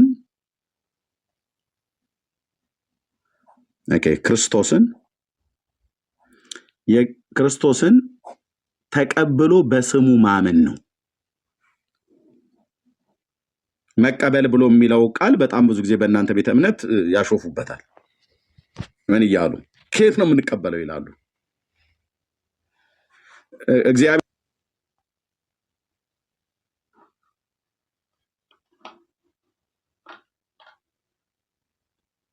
አብ ልጁን ወደዚህ ዓለም እንደላከው ታውቂያለሽ አይደል ጸዲ? ኤርሚ በቅንነት እንደምሰማ ታውቃለህ። አንተን እየጻፍክ ስለፋውኛ እንድንድን ነው አይደለ? እኔም በቅንነት ነው። ግን መጽሐፍ ቅዱስን በብልሃት እንረዳው፣ ሙሉን ማለት ነው። እኔ ሰው አመነ ብዬ የማምነው ልንገርክ፣ ሙሉን የእግዚአብሔር ቃል ሲቀበል ነው። ሙሉን አንዷን መዞ ሳይሆን ሙሉን የእግዚአብሔር ቃል ካልተቀበለ አመና አልልም። ማመን ማለት ቃሉንም ጭምር ተቀብሎ መተግበር ነው ለእኔ። ልክ ነው። ስለዚህ በብልሃት እንድንረዳው አንዱን ጥቅስ አሁን ይህንን ጥቅስ ስንቀበል እዛ ጋር ደግሞ ማርቆስ 16 ላይ እየተጻፈውን እየረሳን መሆን የለበትም። ምን ይላል ማርቆስ 16 ላይ የሚለው? እኮ ቀጥታ ማርቆስ 16 ለምን እንደው መረሳው? ማርቆስ 16 ረሳኸው? ለምን እንደረሳኸው ልንገርህ። ለምን እንደረሳኸው እዚህ ጋር ሰው በእምነት ብቻ ልጅነትን አገኘ ካልክ እዛ ጋር ካልተጠመቀ አይድንም ይላል። ልጅ ሆኖ ደግሞ ማይድን የለም አይደለ እንዴ? እግዚአብሔር ልጅ ከሆንክ ትድናል። በእምነት ብቻ እዛ ጋር ካልተጠመቀ አድንም የሚለውን ምን እናርገው? ጸዲ፣ እኔ እኮ አሁን ማወራሽ ሰውዬ አምኜ የተጠመቅኩ ሰው ነኝ። እዚህ ያለ እንደሱ ነው። በቃ እዚህ አሁን እማወራሽ ሰው አምኜ የተጠመቅኩ ሰው ነኝ። እዚህ ያለን የወንጌላውያን አማኞች በሙሉ አምነን የተጠመቅን ሰዎች ነን። አምነን የተጠመቅነው እንደናንተ ሳናምን አይደለም የተጠመቅነው፣ እኛ አምነን የተጠመቅነው። ልጅ የሆናችሁት መቼ ነው ታዲያ? እኮ እኔ አምኜ የተጠመቅኩ ቀን፣ ወደ ጌታ የመጣሁ ቀን ነው ልጅ የሆንኩትኝ። አምኜ የተጠመቅክ ቀን፣ አምኜ የተጠመቅኩ ቀን ጉባኤ እግዚአብሔር ቤተክርስቲያን አሴምብሊ ቸርች አምኜ የተጠመቅኩ ቀን ማለት ነው። ዛሬ ከ25 ዓመት በፊት ማለት ነው። እዚህ ጋ ያዙልኝ። ኤርሚ የዳነው አምኖ የተጠመቀ ቀን ነው እንጂ ያመነ ቀን እምነት ከመስማት ነው ይላል እኮ። አድምጪ እኮ ታዲያ እምነት ከመስማት የሰማው ቀንና ታዲያ ያመንኩትኝ። ያመንኩ ቀን ዳንኩኝ። ከዛስ ቀጥለው ትምህርት አስተማሩኝና አጠመቁኝ። ኦኬ እንዴ! እኔ ግን በደንብ ሳልረዳ እንዴት ነው ማምነው? አድምጪኝ። ይሄ ነዋ ችግሩ። ቆይ አድምጪ። ችግሩ ይሄ ነዋ ጸዲ። ይሄ ሰውዬ ኤርሚያስ የሚያወራሽ ስብከተ ወንጌል ተሰበከው፣ ሰማ። ሲሰማ ክርስቶስ ለበደል ለኃጢአት ሞቶልሃል፣ አንተ ግን በደለኛና ኃጢአተኛ ነበርክ ብሎ የሚለውን ስብከተ ወንጌል ሰበኩ። ሰማው። ስሰማ የነገሩኝ የእግዚአብሔር ቃል ላይ እምነቴን አደረኩ። በጥቂቷም ጭላንጭል የሰናፍጭ ቅንጣት በምታክለው እምነት ቢሆን ማለት ነው። እና እንደውም አስታውሳለሁ አለቀስኩኝ። ክርስቶስ ለበደል ለኃጢአት የሞተልህ በበደልና በኃጢአት ሙታን የነበርክ ሁላችንም አንተ ብቻ ሳይሆን ዓለም ሁሉ የበደለ ክርስቶስ ግን ለእኛ በደልና ኃጢአት መጥቶ ሞቶልናል። እሱም ብትቀበለው ከዘላለም ጥፋት ትድናለህ ብሎ የሚል ስብከተ ወንጌልን ሰማሁ። ኦኬ። ከዛስ ስሰማ አመንኩ። ስላመንኩ ነው ጌታን ተቀበለው ብለው ሲሉኝ የተቀበልኩትኝ። ሳላምንማ እንዴት ብዬ ነው የምቀበለው? ሳላምን እንዴት ጌታዬ ነው ብዬ እለዋለሁ? ልክ ነው ብዬ እንዴት እላለሁ? በጣም ነው ያለቀስኩትኝ የዛን ቀን ወንድሞቼ እናቶቼ። ለምን በሉኝ፣ የእግዚአብሔር ቃል የክርስቶስ ፍቅር የእግዚአብሔር ቃል እውነት ልቤን ነው የነካው። ምንድነው የተሰማ ብለሽ ብትኝ፣ በደለኝነቴና ኃጢአተኝነቴ በኃጢአት መቆሸሽ የኔ ቆሻሻነት ነው የታየኝ። የእሱን ንጽህናና የእሱን ትህትና የእሱን አምላክነት የእሱን በጎነትና የእሱ ቸርነት እንደሚያድነኝ ታመንኩ። ደግሞ ቅጣቴን የተቀጣልኝ እሱ መሆኑን በመስቀል ላይ የሞተው እሱ መሆኑ ሲነግሩኝ አልቻልኩም። ይኸው እስካሁን ድረስ አለቅሳለሁ። ኢየሱስን የዋህነትን እኮ ነው ያደንቃለሁ። እኔ በነገራችን ላይ ጴንጤ የሚሆነው የዋህ ነው ብዬ ነው ማምነው። ጸድ የዋህነት አይደለም። የዋህነትም ከሆነ ለእግዚአብሔር መንግስት ያስፈልጋል። በየዋህነት ነው የእግዚአብሔርን ቃል ተቀበሉ ብሎ ያሉ። በብልጣብልጥነት እኮ አይደለም። ጸድ በብልጣብልጥነት ጌታን አንቀበለውም። ዓለም በጥበቧ እኮ እግዚአብሔርን አላወቀችም። በስብከት ሞኝነት እኮ እንዲድኑ የእግዚአብሔር በጎ ፍቃዱ ስለሆነ ነው። ኦኬ። ዓለም እኮ አሁን ብልጣብልጥነት እኮ አብዝቶ ነው ክርስቶስ ውዝ ጂሰስ ምናምን ነገር ብሎ ይላል። እና ብልጣብልጥነቱን ትተን በስብከት ሞኝነት እንድንድን የእግዚአብሔር በጎ ፍቃዱ ስለሆነ ቃሉን በቅንነት መቀበል ይሻላል። በቃ ቃሉን ስንሰማው ኤርሚያስ ሰው ነው፣ የአዳም ዘር ነው፣ በበደልና በኃጢአቱ የሞተ ኦኬ፣ ከእግዚአብሔር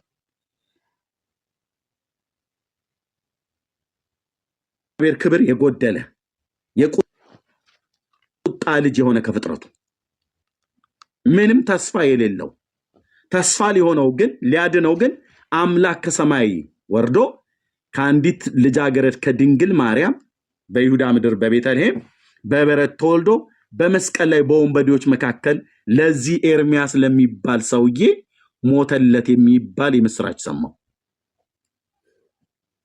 ስለዚህ እጆቼን አንስቼ ከመቀበል በቀር ምንም አማራጭ አልነበረኝም። ያሳዩ መጽሐፍ ቅዱስን ነው ጴንጤዎቹ ማለት ነው። ያው የታመነውን እግዚአብሔርን ቃል ያሳዩ።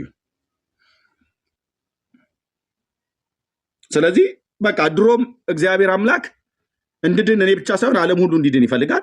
እኔም ደግሞ በጥቂቷም ዘመኔ ቢሆን ባለች በጥቂቷ ጊዜም ቢሆን እግዚአብሔርን የእውነት ፈልገው ነበር። የእውነት ብዙ ጊዜ ስናገር ሰምተሽ ከሆነ የእውነት እኔ የገጠር እረኛ ነኝ። እግዚአብሔር ሀገሩ የት ነው እያልኩ ጠይቅ ነበር። ቤተሰቦቼን ሁሉ ጭምር እኮ ማለት ነው፣ አጎቶቼን ሁሉ የት ነው ሀገሩ እግዚአብሔር የት ነው የሚኖረው እግዚአብሔር እያልኩ እንደኛ ምድር ላይ ኢትዮጵያ ላይ እንደምንኖረው እግዚአብሔር የሚኖርበት ሀገር ይኖር ይሆን እያልኩ ማለት ነው ጠይቅ ያለው ቤተሰቤ።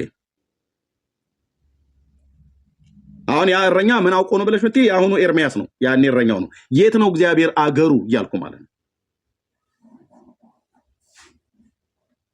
እና አስታውሳለሁ ደግሞ ከብቶች ጠብቅበት የነበረው እኛ በተወለድኩበት አገር በምስራቅ በኩል በቤታችን በምስራቅ ፀሐይ መውጫ አካባቢ ላይ ቶልቱ የሚባል ጋራ አለ፣ ትልቅዬ ጋራ ማለት ነው። እዛ ጋራ ጀርባ ሄጄ ስለማላቅ ማለት ነው፣ እዛ ልጅ ስለሆንኩኝ የሰማዩ አድማስ እዚህ ከጋራው ጀርባ ሰማዩ እዛ ጋር ሆኖ ይመስለኛል። እና እግዚአብሔር እዛ ጋር ይመስለኝ የልጅነት አይምሮ ማለት ነው። ግን እግዚአብሔር አገሩ የት ነው የእኔ ጥያቄ ነበር። እንዲህ አይነትን መፈለግን እግዚአብሔር በሰው ውስጥ ያደርጋል። ስለዚህ ጌታ ለዘላለም ስሙ ይባረክ። እሱን ስቀበለው አገሩ የት ነው ብዬ ያልኩት ጌታ ራሱ መጥቶ አገሩ አደረገኝ ማለት መኖሪያው ሆንኩኝ። ስቀበለው መኖሪያው ሆንኩኝ። በዮሐንስ ወንጌል መጽሐፍ ምዕራፍ 14 ላይ እንደሚናገረው ዮሐንስ 14 ላይ እንደሚናገረው ጌታ የሚወደኝ ቢኖር ቃሌን ይጠብቃል፣ አባቴም ይወደዋል፣ ራሴንም ገልጠለታለሁ፣ ወደ እርሱ እንመጣለን፣ በእርሱ ዘንድም መኖሪያ እናደርጋለን አለ። በቃ ትልቁ የሰማይ የምድር ጌታ እዚህ ኤርሚያስ የሚባለው ሰውዬ ውስጥ በመንፈሱ ይኖራል። እኔ ድካማችንና ጥረታችን ትዝ ይላችኋልና ከእናንተ በአንዱስ እንኳን እንዳንከብድበት በሌሊትና ቀን እየሰራን የእግዚአብሔርን ወንጌል ለእናንተ ሰበክን ካለ በኋላ በእናንተ በምታምኑት ዘንድ በእንዴት ያለ ቅድስናና ጽድቅ ነቀፋ በሌለበት ኑሮ እንደሄድን እናንተና እግዚአብሔር ምስክሮች ናችሁ። ወደ መንግስቱ ወደ ክብሩ ለጠራችሁ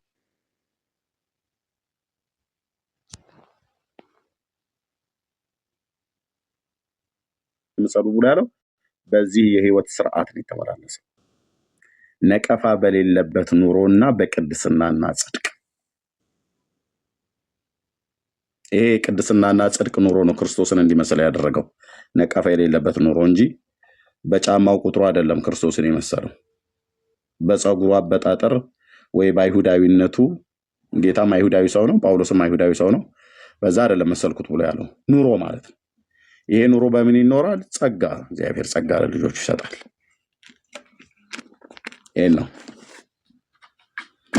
ስለዚህ ውሸት ከሆነ ይቅርታ ጠይቃለሁ። ፕሊዝ በቃ አናየ ስፒር በጣም ደስ የማይል እኔ በፍጹም ይሄንን ያልኩት ቤታቸው አስገብቶኝ ስለኔ ሳይሆን ይሄንን የተናገርኩት ኮንስፒሮስ አሁን ይሄን በማለት ሲጀመር ስለሱ አላወራም። እሱ ያወራበትን ቪዲዮ ነው ዳጌ ያሳየው። እሱ ያወራበትን ቪዲዮ አሳየ። በጣም ተበሳጨ። ቆርጠህ ነው እንዲያርጋችሁ ነው አለ። እንደማልበሳጭ ፖለቲካ አንተው በእናትህ በእውነት እኔ እኮ በጣም ነው የምታገስህ፣ በጣም ብዙ ጊዜ ግን በጣም ደስ የማይል ነገር ተናግረህ አውርደውህ ነው የወረድከውና በጣም ትክክል አይደለም። በጣም ነውር ነው ያደረገው። ዳጊ እኮ ቅዱስ ሚካኤልን የሰደበ ሰው ነው። እኔ ቅርብየው ነው እዚህ ቤት ያለሁት ዳጊን ማለት ነው። የእናንተን ቅዱስ ሚካኤል እኛ እናውቃለን። አንቺ አማንና ዳጊ መሀል ትገቢያለሽ። እኛ ቅዱሳንን እኮ እየሰደበብን ነው ዳጊ። አሁን ኦኬ ስሜንሽን አታድርጊ እሺ። አሁን እኛ እዚህ ስም ልንጠራ አይደለም እንደምትፈሪው ቅዱሳናችን የምንወዳቸው። ኦኬ ባይ ስፒሮስ ቴንክ ዩ። በጣም የሚያሳዝን ነው።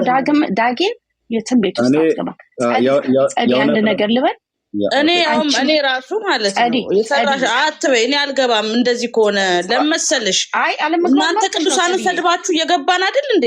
ማን ነው ቅዱሳንን የተሳደበው? ጸዲ ምንድን ነው ዳጊ ሚኒስከርት ያደረገ የሆነ ሰው ያስገብቶ ከቅዱስ ሚካኤል አጠገብ አድርጎ ሲዘባበትብን።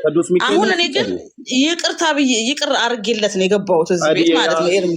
ጸዲ ያ ሚኒስከርት ያደረገው አንቺ ቅዱስ ሚካኤል የእግዚአብሔር ገናና የሆነ መልአክ፣ ያ ቅዱስ ብርሃናዊ የሆነ መልአክ እሱ ነው ብለሽ የምታምኚው ያ ሰውዬ ምን ችግር አለው? ቆይ አንተ የሎጥ ሰዎች ማለት ነው የሎጥ ሰዎች ለምን ተከተሏቸው? ሁለቱን መላእክት ምን ለብሰው አይተው ነው ብለህ አስበህ ታውቃለህ? ምን አይተውባቸው ነው የተከተሉት? ምን ሊለብሱ ይችላሉ?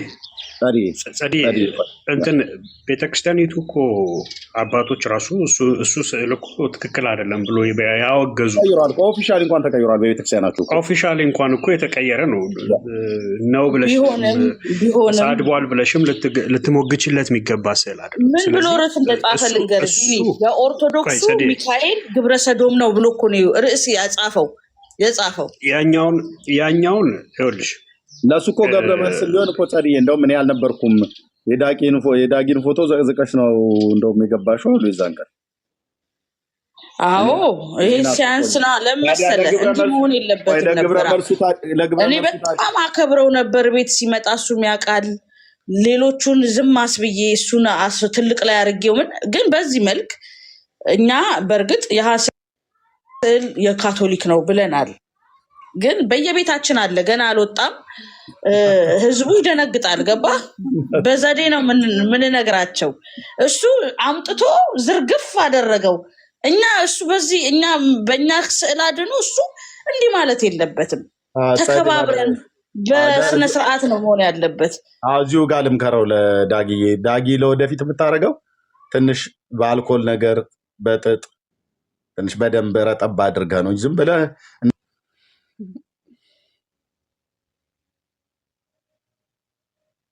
እንዳለ ነው በከብት መርፌ የምትወጋቸውና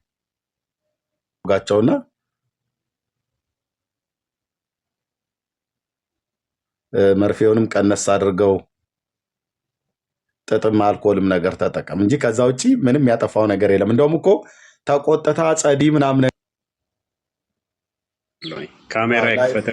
ካሜራ ከፍቶ እንደዛ ትንሽ ወይ ካልሆነ በስተቀር ምን ሊሆን ይቻላል? መኪና ውስጥ ቢሆን መኪናን አቁማ አንድ አፍታ ዳግሻ መንገድ ላይ ወጣ ፖሊስ እንዳይመጣብህ ደግሞ ምንድነው ካሉ አይ ላይቭ ላይ ተዘቅዘቅ ብለውኝ ነው ብለህ እንግዲህ ምን እናድርግ? ኤኒዌይ እንኳን ደህና መጣችሁ ወገኖች። ጸዲ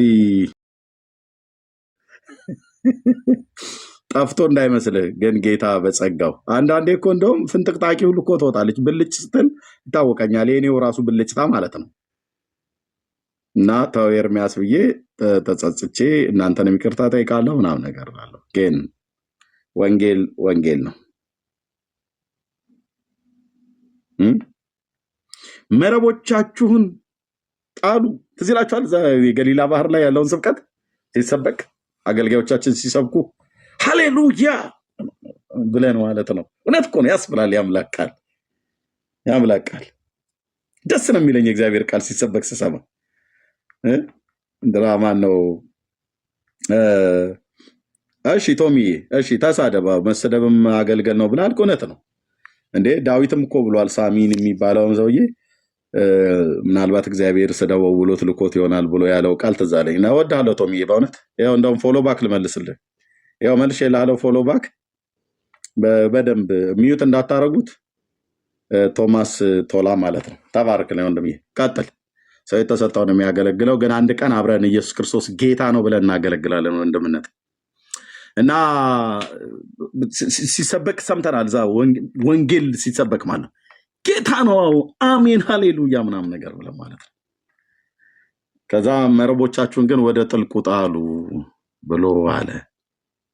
ተብሎ ሲባል ወገኖቼ መረቦቻችንን ወደ ጥልቁ ነው መጣል ያለብን ምናምን ነገር ተብሎ በቃ በመንፈሳዊ መረዳት የእግዚአብሔርን ቃል በትርጓሜ ሲነግሩን በጣም ደስ አለን እና ሂዱ ወንጌል ልንሰብክ ይገባል። አያትን ሳትፈራት አክስትን፣ አጎትን፣ ወንድሞችን፣ ታላላቆች፣ ታናናሾች፣ ባሪያ የለ፣ ግሪክ የለ፣ ጨዋ የለ፣ አይሁድ የለ ምናምን ነገር የለ፣ በቃ ልንሰብክ ይገባል።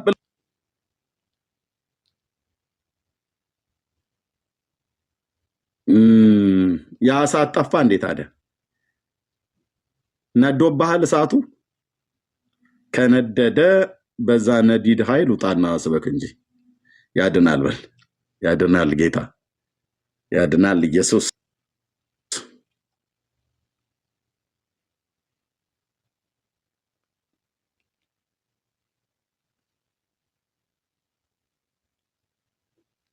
ኢየሱስ ክርስቶስ የትኛውም ቦታ ላይ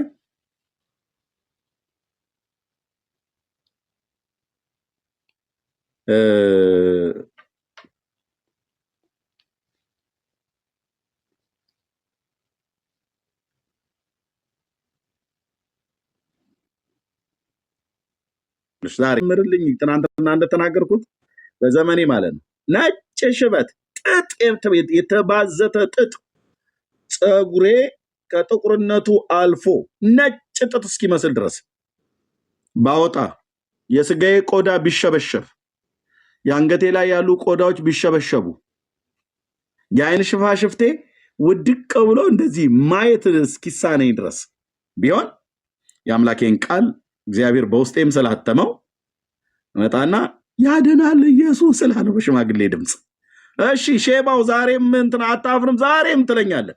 ጌታዬ ለዛ ጊዜ ያድርሰኝ፣ ለዛ ጊዜ ያድርሰኝ። ክብሬ ነው፣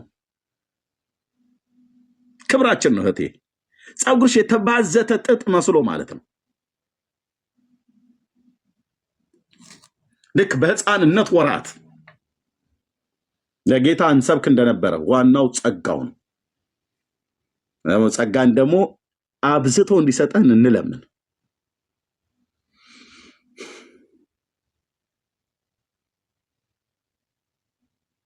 አንድ እናት አይቻቸው እንዴት ደስ እንዳለኝ ኢትዮጵያ ውስጥ የሆነ ባስ ውስጥ ነው ምናምን ነገር አሮጊት ናቸው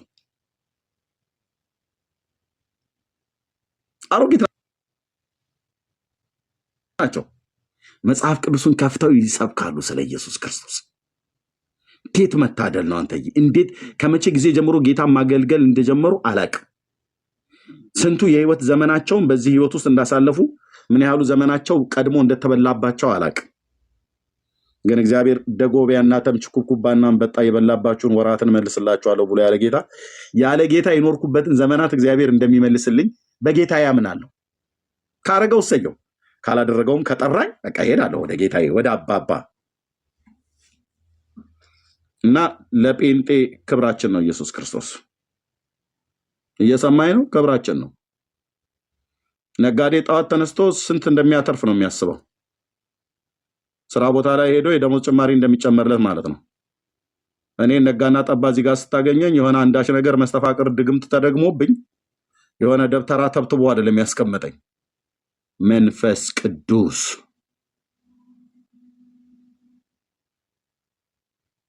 ወይ ደግሞ የሆነ እንቅልፌ እስኪመጣ ድረስ እናንተ ላይ ለመዝናናት አይደለም መጣው። አሁን ወደ እኩለ ሌሊት ሊሆን ነው። ሁሉ ቀን የተባረከች ሚስት ጌታ ስለሰጠኝ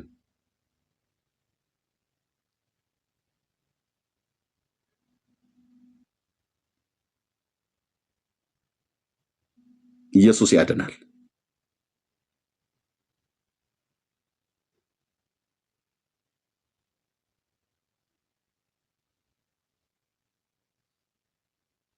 እና እንንገራት ለትዬ ምን እንበላት ለታባ ጌታ ኢየሱስ ያድናል ብለን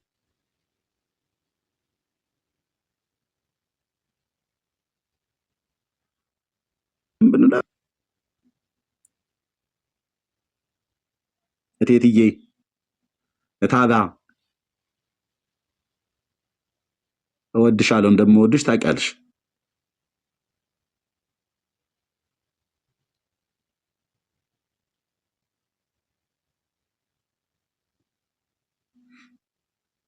ጌታ ስለ ኢየሱስ ክርስቶስ እንኳን በዱላ ተመታው አይደለም ስትነቀፉ እኮ የክብር መንፈስ በእናንተ ላይ ያርፋል ይላል እኮ።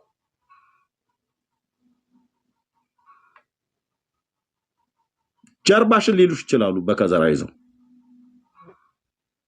ምን ቦጣኝ እኔ ኢየሱስ ያድናል ያልኳቸው ክብራቸውን አለካው። ለምን ይመቱኛል እንዴ? ለምን ይመቱኛል? ኢየሱስን እኮ ነው የጠራሽው እህትዬ። ስለዚህ ኢየሱስን ስትጠሪ እሳት እየጫርሽ ነው። እማላይ እሳት የጫርሽው ከአያትሽ ጀርባ ሆኖ የክርስቶስ የጽድቅ ጠላት የሆነ የዚህ ዓለም የአመፅ ሚስጥር አለ የሚሰራ እንጂ ወገኖቻችን ለምን ይጠሉታል? ኢየሱስ ክርስቶስን አይጠሉትም እኮ። ሰይጣን ዓለሙን አደራጅቶታል። ጀርባን ብለው ሊሉ ይችላሉ፣ በዱላ ጎንህ ላይ ሊመቱ ይችላሉ። አትዘንባቸው። ወዶታለሁ ብለህ ከቻልክ ሄደህ ጉንጫቸውን ስመህ ወይ ጉልበታቸውን ስመህ በሉ በቃ ሰላም ሁሉ ጋሽዬ ብልሃቸው ወደ ቤት ሂድ። እዛ ገብተህ ደግሞ ለአባባ ተናገር፣ ለእግዚአብሔር ማለት ነው። ለአያቴ ወንጌሉን ነግሬያቸዋለሁ፣ ለመዳን አድርግላቸው ጌታዬ። ወንድሞቼ ናቶች ጸልዩ፣ እሺ፣ ለቤተሰቦቻችሁ። እግዚአብሔር ጸሎትን የሚሰማ ሰምቶም የሚያድን አምላክ ነው።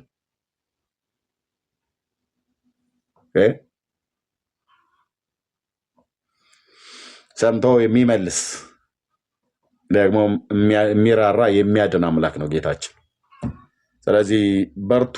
ወንጌልን ለመናገር ከትናንትና ይልቅ ለዛሬ፣ ከዛሬ ይልቅ ለነገ እንበርታ። በመንፈስ ቅዱስ እንጀግል። እግዚአብሔር አምላክ እንዲረዳን በጸጋው ዙፋን ፊት እንጸልይ። ኢየሱስ የሁሉ ቀን የኛ ቤት ንግግር ነው። የኛ ቤት ማለት አጠቃላይ ጴንጤው ነው የሚለው። የሁሉ ቀን ስብከታችን ነው። የሁሉ ቀን ዜናችን ነው። እወቁልን፣ ስሙልን፣ እዩልን፣ ተረዱልን ብለን ለዓለም፣ ለቤተሰብ፣ ለሚስት፣ ለአባት፣ ለእናት፣ ለጎረቤት፣ ለዘመድ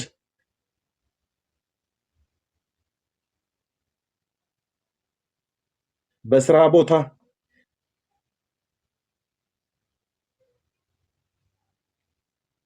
በመንገድ ላይ በየትኛውም ቦታ ላይ እዩልን ቢሆን ለሰው ልጆች ማለት ለእስልምና ሃይማኖት ተከታይ፣ ለአይሁድ እምነት ተከታዮች፣ በየትኛውም እምነት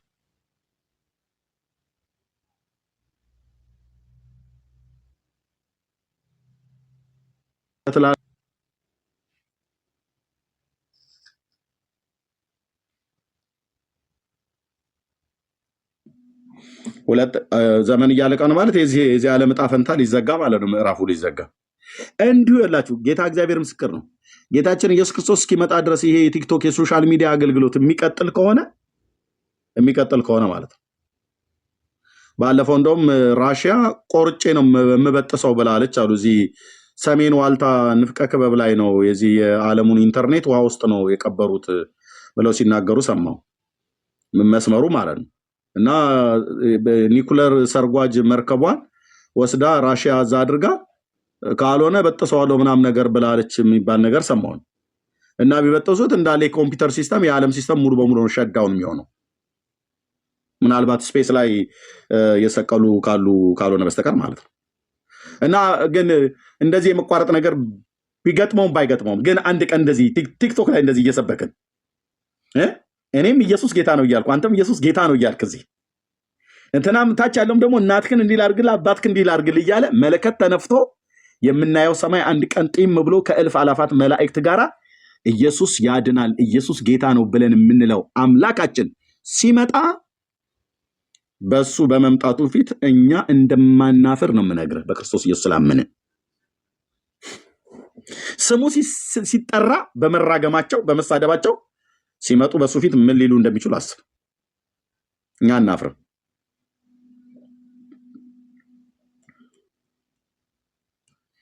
ዘመኑ እያለቀ ነው፣ የዚህ ዓለም ማለት ነው። የዚህ ዓለም ባያልቅም እንኳን የኔ እናንተ እያለቀ ነው። ጌታ የሰጠንን ዘመን ምን ያህል ጊዜ እንደቀረን ጌታና ጌታ ብቻ ነው ያለው። ማናውን ከዚህ ዘመኑን የሚያውቅ? ስንት ቀረ? ስንት ዓመት ቀራችሁ? ስንት ዓመት ቀረን? ማንም ያውቃል እዚህ ውስጥ? ማንም። የምናልፍበትን ወራት፣ ቀን፣ ሰዓቷን፣ ዓመታቱን ማን ነው የሚያውቅ ያለ እዚህ ውስጥ? ማንም። የሰው ዕድሜ የተወሰነ ነው፣ የወሩም ቁጥር በአንተ ዘንድ ነው፣ እሱም ሊተላለፈው የማይችለውን ዳርቻን አደረክለት ይላል በኢዮብ መጽሐፍ ምዕራፍ 5 ቁጥር 14 ላይ።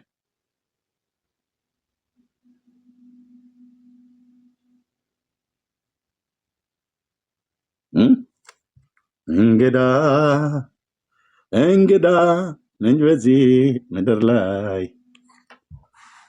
እንግዳ የሆነ ሰው ስራውን ቶሎ ቶሎ ሰራርቶ አባቱ ና ሲለው ይሄዳል ማለት ነው። ነፍሴም ወደ አምላኳ ስጋም ወደ አፈሩ ሳይመለስ ቶሎ ቶሎ ብዬ ሲተጉ የሚያገኛቸው። ዘምረናል ብዙ ጊዜ። ለጌታ ኖረንለት ጌታን አገልግለን እንለፍ።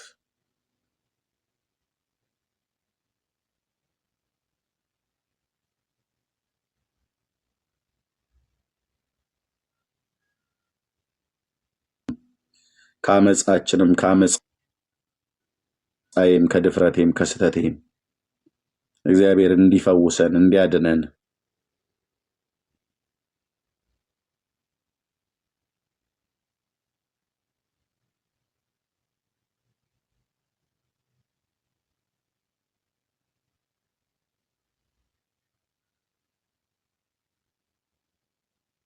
እዚሁ እንኳን ቁጭ ብሎ የሚያሟርት እኮ አልኩ። እዚሁ ቁጭ ቀኑን ሁሉ የሚረግሙት እንኳን የእናንተን አይደለም ቀኑን እኮ ይረግሙታል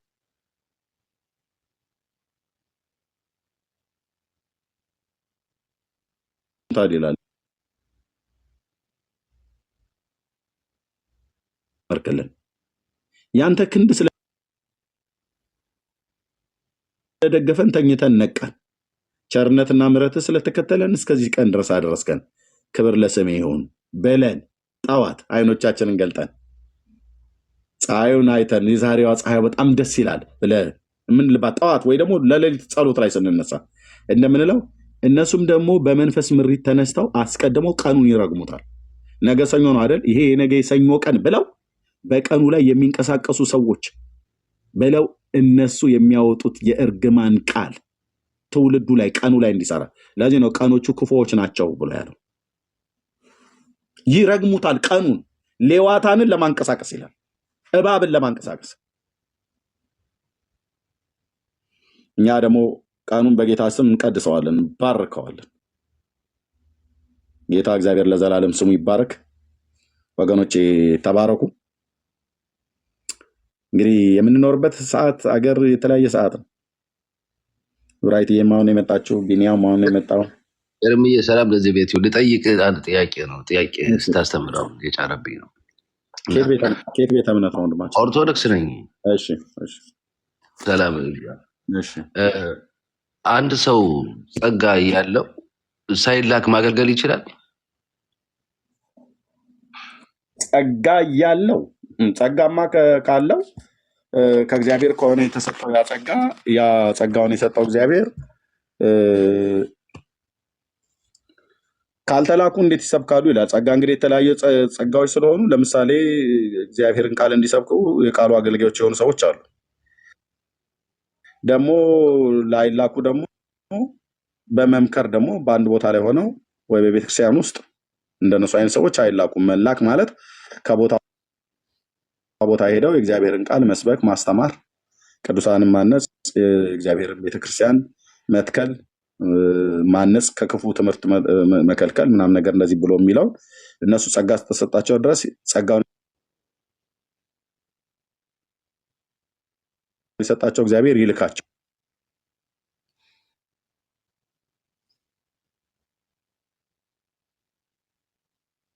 በቃ ማገልገል እየፈለጉ የሚከለከሉ ቦታውን የሚይዙ ሰዎች አሉ። አሁን ቅድም ስታሰብር እንደሰማው ግን እግዚአብሔር የላከው ሰው ከሆነ ምን ሊያግደው ይችላለኝ?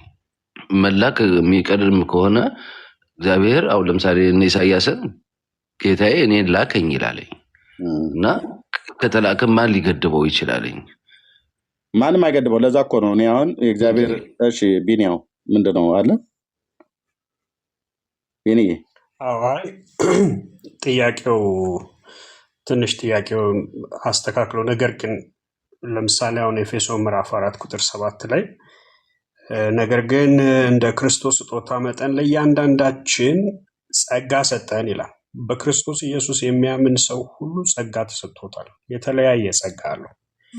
ነገር ግን አሁን ወንጌልን የመስበክ ጉዳይ ከሆነ እሱ ለቤተ ክርስቲያን በአጠቃላይ ወይንም ለክርስቶስ አካል በአጠቃላይ የተሰጠ ሚሽን ነው።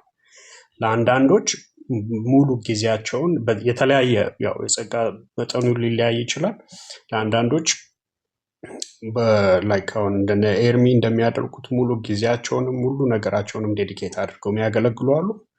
ነገር ግን ስለ እርሱ ለመመስከር ልዩ የሆነ የጸጋ ስጦታ አያስፈልግም። ኢየሱስ ግሬት ኮሚሽን የምንለው ስለመላክ ሂዱ ወደ ዓለም ሁሉ ስለመላክ ብቻ ነው። በቃ እኛ አሁን እንደ ዮናስን አይተህ እንደሆነ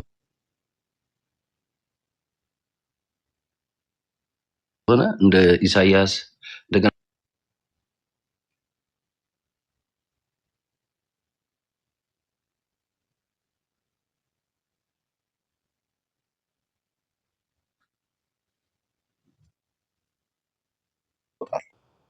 እሱ ለመሄድ ባይወድም ግን መጨረሻ ወደደም ጠላም ግን ሄዷል። ኦኬ እንደሱ አይነትን አላላክ እግዚአብሔር ይልካል። ወይ ደግሞ ደቀ መዛሙርቱን ሐዋርያቱን የመዳን ወንጌል አስይዞ ከፀሐይ መውጫ እስከ መግቢያው ድረስ በእጃቸው አስይዞ ላከ ብሎ ይላል። ወደ ዓለም ሁሉ ሂዱ ነው ያላቸው፣ ቃል በቃል ወደ ዓለም ሁሉ ሂዱ ነው ያላቸው። ኦኬ እንደዛ ልኳል። ወይ ደግሞ በሐዋርያት ሥራ መጽሐፍ ምዕራፍ 13 ላይ ለመረጥኳቸው ስራ ለዩልኝ ብሎ ካለ በኋላ በተለይ ቁጥር 4 13 14 ላይ ማለት ነው እነሱም በእነሱም በመንፈስ ቅዱስ ተልከው ወደ ሴሌውቅያ ወረዱ ይላል እና በርናባስና ጳውሎስ በመንፈስ ቅዱስ ተልከው በአንጾኪያ ባለች ቤተክርስቲያን ላይ እየጾሙ እየጸለዩ ጌታን እያመለኩ በነበሩበት ሳለ የጌታ ድምፅ መጣ። በእንደሱ አይነት ነገሩ እነሱ አስቀድመውም አንጾኪያ ላይ ብቻ ሳይሆን አስቀድመውም እኮ ጌታ ከኢየሩሳሌም ከነበሩት አማዳ ከተባሉት አባቶች እውቅና ተሰጥቷቸው ለአሕዛብ ሐዋርያ ለተገረዙት ሐዋርያ እንዲሆን ለጴጥሮስ የሰራ ለእኔ ደግሞ ለአሕዛብ ሐዋርያ እንዲሆን ሰርቷል ብሎ ጴጥሮስም ያዕቆብም ዮሐንስም አዕማዱ የተሰጠኝን ጸጋ አይተውና አውቀው ይላል ለእኔና ለበርናባስ ቀኝ እጃቸውን ሰጡን ይላል። ኢየሩሳሌም ማለት ነው። የገላትያ መልእክት መጽሐፍ ምዕራፍ 2 ከዛ ወደ አንጾኪያም ሲወርዱ ደግሞ በአንጾኪያ እየጾሙ እየጸለዩ በነበሩበት ሰዓት ላይ መንፈስ ቅዱስ ለመረጥኳቸው ስራ ለዩ ብሎ አለ። ስለዚህ ኮንፈርሜሽን ማለት ነው። ኮንፈርሜሽን ማለት ነው። ልክ ጳውሎስ በኤፌሶን በነበረበት ሰዓት ላይ በቄሳር ፊት ልትቆም ይገባሃል እያለ ጌታ መንፈስ ቅዱስ በከተማ ሁሉ ይመሰክርልኝ ነበር ይላል። ኦኬ። ስለዚህ ወደ ኢየሩሳሌምም እንደሚወጣ ይነግረው ነበር። አስቀድሞ በኢየሩሳሌም በራሱ ወገኖች በአይሁድ ከካህናት አለቆች እንትን እንደሚደርስበት ማለት ነው፣ ተቃውሞ እንደሚደርስበት እና ይሄንን ተቃውሞ መንፈስ ቅዱስ በከተማ ሁሉ ይመሰክርልኝ ነበር ይላል። ኦኬ። ይሄን ምስክርነት ግን ኮንፈርሜሽን ሊሰጠው ጌታ አጋቦስ የተባለ ከይሁዳ የወረደ ነቢይ አግኝቶት የእሱን መቀነት የጳውሎስን መቀነት ከላዩ ላይ ወስዶ የዚህ መቀነት ያለውን ሰው አይሁድ በኢየሩሳሌም እንዲያስሩታል ብሎ ነቢዩ የራሱን እጅና እግር አስሮ ትንቢት ተናገረበት ማለት ነው። ይሄ ለጳውሎስ ምንድነው? ኮንፈርሜሽን ነው። አስቀድሞ አውቆታል። በኤፌሶን ሳለ መላክ ይሄኛው መላክ ከሆነ ብለህ የምትለው እግዚአብሔር መንፈስ ቅዱስ ለተለየ ዓላማ ይልካል። አንደኛ ወንጌል ለመስበክ ደግሞ የት ቦታ ላይም ሄዶ መስበክ እንዳለበት ማለት ነው። ስለዚህ አሁን በቄሳር ፊት እንዲቆም የእግዚአብሔር ፍቃዱ ነበር። እግዚአብሔር ባሪያውን ወደ ሮም የላከበት በዚህ ምክንያት ነው። የሰይጣን ዙፋን በሚኖርበት ነበረ እነሱ ይኖሩ የነበሩት ግዛተ መንግስታቸው፣ የሮም ኪንግደም ማለት ነው። ኢየሱስ ሳይሆን ጌታ ቄሳር ነበር ጌታ ተብሎ ይመለክም ይሰገድለትም የነበረው። ስለዚህ በእንደዚህ አይነት መልአክ እግዚአብሔር ይልካል። በአጭሩ የቃሉ አገልጋይ አድርጎ እግዚአብሔር በተለይ የቃሉ አገልጋዮች አድርጎ እግዚአብሔር ሰዎችን ሲያስነሳ በቃ ኦልሬዲ ሲጠራ ከማንም ጋር ያው ማንም ሰው ፓስተር አይደለም። በመጀመሪያ ጥሬን ያወቀ ሚስቴም አይደለችም ያወቀችው። ሚስት ሳላገባ በፊት ነው እኔ ጥሬን ያወቅኩት። በማይመስል ሁኔታ ውስጥ ለእኔም እንኳን ራሱ ልቀበለው በማልችለው አይነት ሁኔታ ውስጥ ሆኜ ማለት ነው። ክሊር የሆነ ድምፅ ማለት ነው። ክሊር የሆነ ድምፅ በሌሊት ጌታዬ ባስለመደኝ ማለት ነው።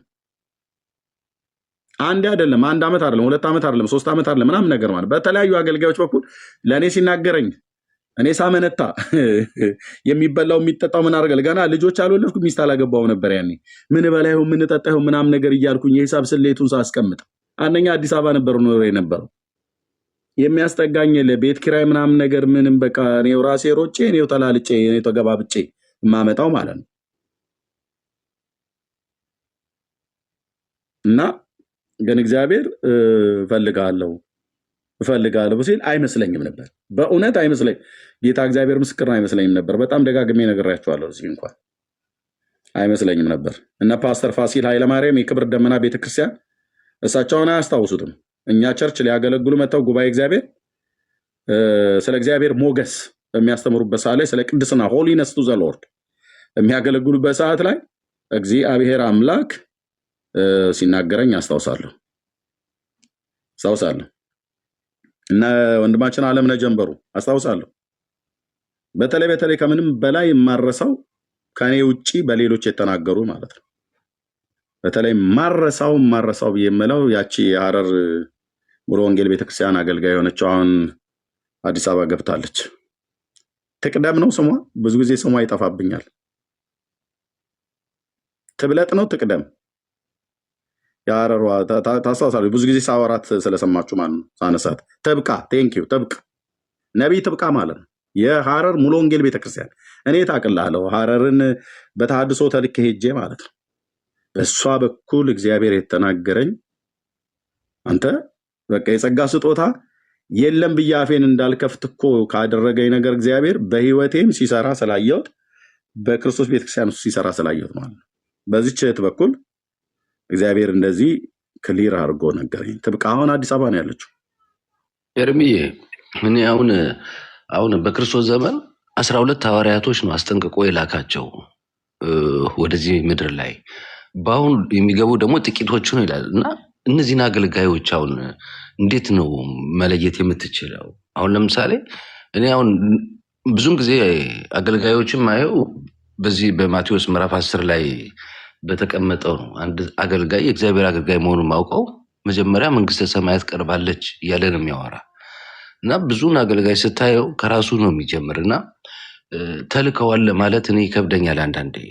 እና ይህን እንዴት ታየዋለህ እንደ መጽሐፍ ቅዱስ? ልክ ነው። በእግዚአብሔር የተላኩ አሉ፣ ራሳቸውን የላኩ አሉ። ይሄ በእኛ ዘመን ብቻ ያለ አልነበረም። ገላትያ መጽሐፍት ምዕራፍ 1ን ስታነብ ቅዱስ ጳውሎስ ምዕራፍ 1 ቁጥር 1 ላይ ገላትያ ማለት ነው ኢየሱስ ክርስቶስን ከሙታን ባስነሳው በእግዚአብሔር አብ ሐዋርያ ሊሆን የተጠራ እንጂ ከሰው ወይንም በሰው ያልሆነ ጳውሎስ ይላል። ምን ማለቱ ነው? ብዙዎች በሰው ሐዋርያ የሆኑ አሉ፣ በራሳቸው ሐዋርያ የሆኑ አሉ፣ በእግዚአብሔር ሐዋርያ የሆኑ አሉ።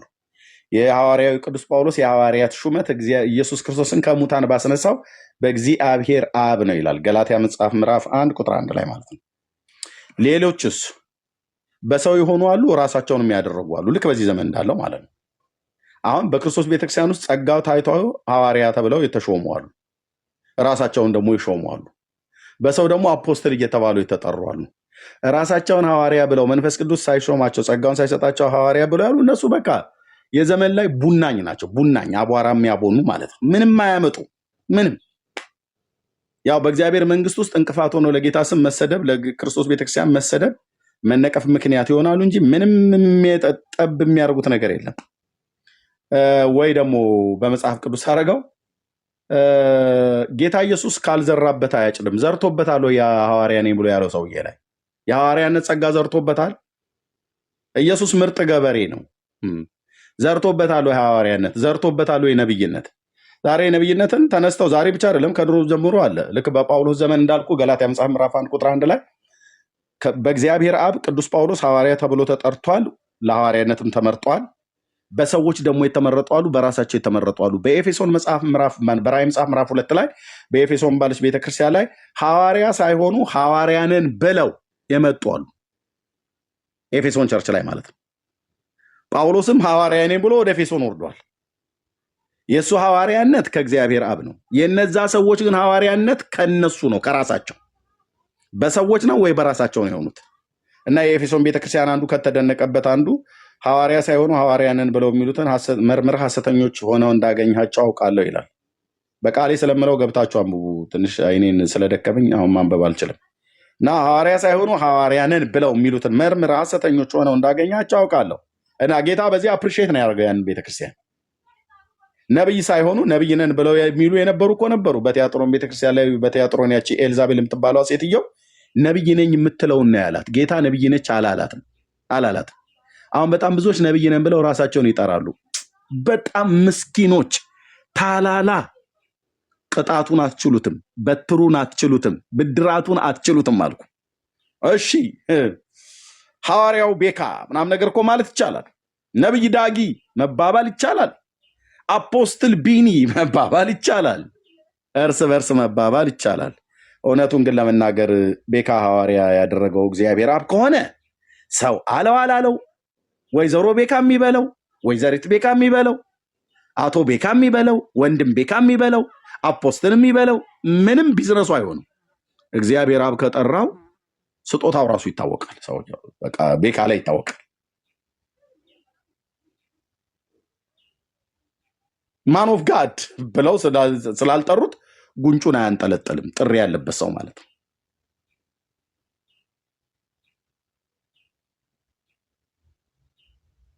እውነት ይወቅምሽ ወይዘሮ ኤርሚዬ ይሉኛል። ይመጡና የፈለግከውን በለኝ ብራዘር። እሺ ወይዘሮ ዳጊ ብለው የሚሉ ገጥሜ አይቻቸዋለሁ። እንዴት ነው ግን አሁን ቆይ እስቲ ምናምን ነገር ብለን በውስጥ ተደዋውለን እኔና ዳጊ እምል አሁን እኔ ምን ነው ወይዘሮ የሚመስለው ብለን እንኳን እናወራው ቀርቶ አይደለም አናስበውም። ይህን እንግዲህ ከሩቅ ከሌላም ቤት ያሉ ከኛም ቤት ያሉ ይላሉ። ስለዚህ የጸጋ ስጦታ እግዚአብሔር ሳይሰጣቸው ነን ብለው ያሉ ሰዎች አቤት እዳችሁ። ወንድሜ ናቴ ንስሐ ባትገቡ ባትፈጠሩ ይሻላችኋል። ንስሐ ካልገባችሁ ባትወለዱ ይሻላችኋል። ቅጣቱን አትችለውም። ቸብ አድርገህ አይደለም ተደርገህ አይደለም የምትተወው። አትችለውም፣ አትችዩ።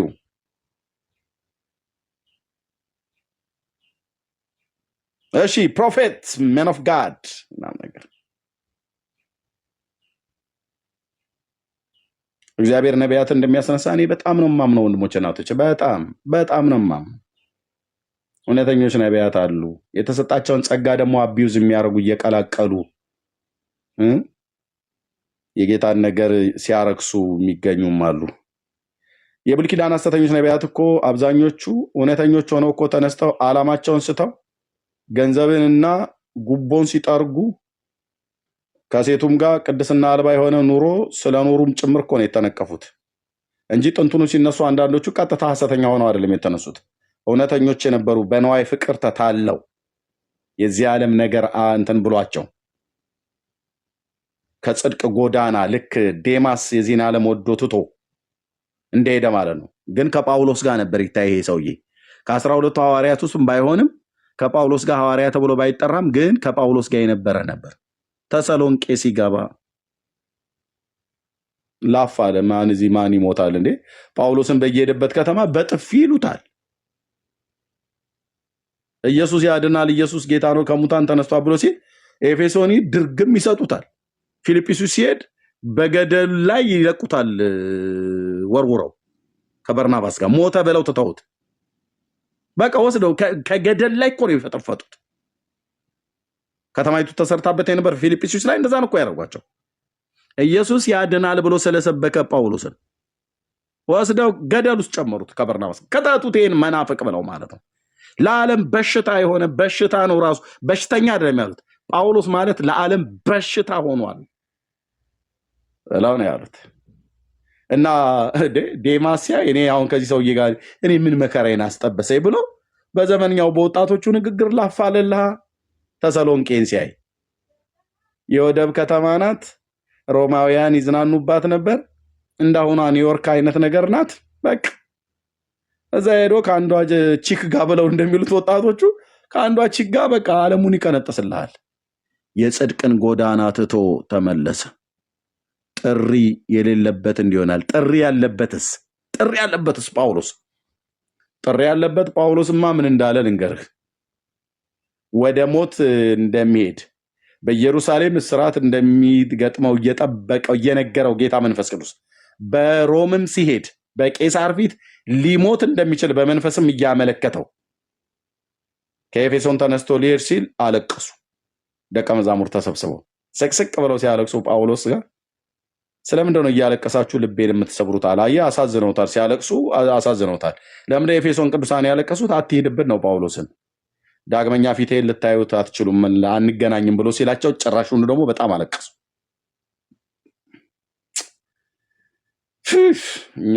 እኛ ወንጌል ሰበከ እንላለን።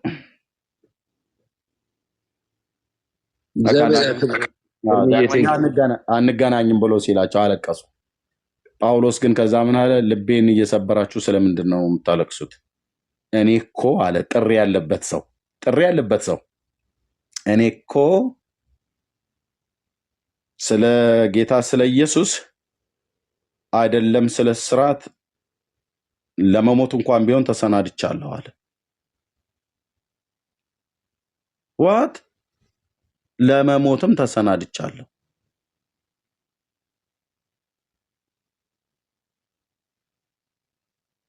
ለጳውሎስ ማለት ህይወት ማለት ክርስቶስ ነው።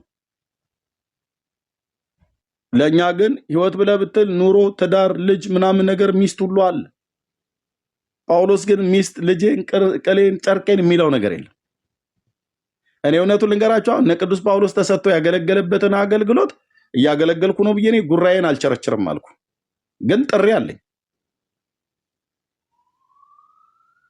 እኔ እንደነ ጴጥሮስ ነው። እህት ሚስታችንን ብሎ እንዳለ ጴጥሮስ እህት ሚስቱን ሚስት ነበረችው። ጴጥሮስ እህት ሚስታችንን ብሎ እንዳለ በቃ እኔ ሚስቴንም ልጆቼንም እየወለድኩ ነው የማገለግለው። የደግ ዘመን እኮ ይሄ ዘመን እንዴ!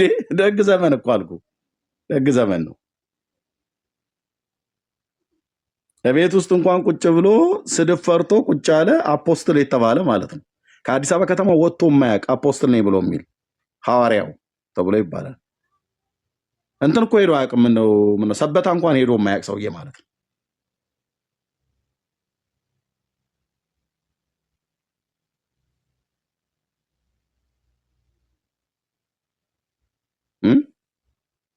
ሱሉልታ ሄዶ የማያውቅ ሰውዬ ሱሉልታ ና እንኳን ተብሎ ቢባል ታክሲ ወይ የቤት መኪና አላኩልኝ ብሎ የሚለው ሰውዬ እሱ ነው ሐዋርያ ነኝ ብሎ የሚል። ይሄ የከተማ ቅምጥ የከተማ ምን አልኩ? ቅምጥ አልኩ። ቅምጥ ማለት የተቀመጠ ማለት ነው እንጂ ይሄ ሰዎች ሴቶችን በየሰፈር እንደሚያስቀምጡት እንደዛ ማለት አይደለም። ቅምጥ ማለት የተቀመጠ ማለት ነው። በቃ የማይንቀሳቀስ የማይሄድ በሰንሰለት የታሰረ ውሻ ይመስል እዚሁ ከተማ ውስጥ አካባቢ ብቻ ካፌና አካባቢ ላይ ብቻ የሚጮህ እሱም የሚጮኸው ከጓደኞቹ ጋር ነው። ስም ያላቸው ስሙን የያዙት ስራ ግን የማይሰሩ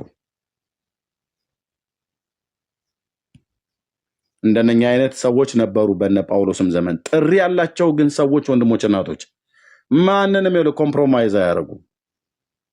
ሰው ተከተለ አልተከተለ ጥሪ ካለ ጥሪው ራሱ ብራዘር ኖረህ ለጥሪው እንድትሞት የሚያደርግ ጸጋን ሁሉ ጭምር ነው እግዚአብሔር የሚሰጠው። ጥሪ ቀልድ አይደለም። እና ከእግዚአብሔር የሆኑትና ያልሆኑትን በምን እንለያለን? አንደኛ በኑሯቸውና በፍሬያቸው። የአገልግሎትን ፍሬ የህይወትን ፍሬ፣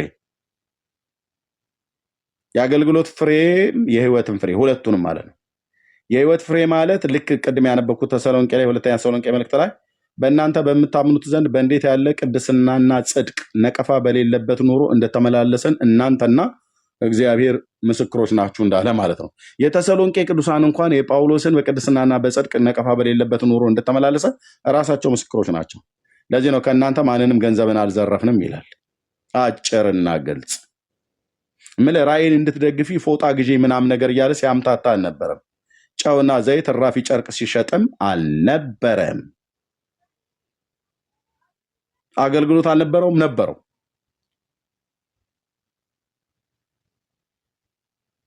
አገልግሎት።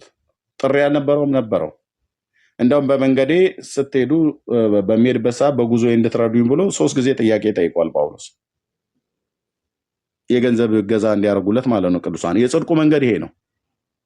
አታምታታ ብራዘር።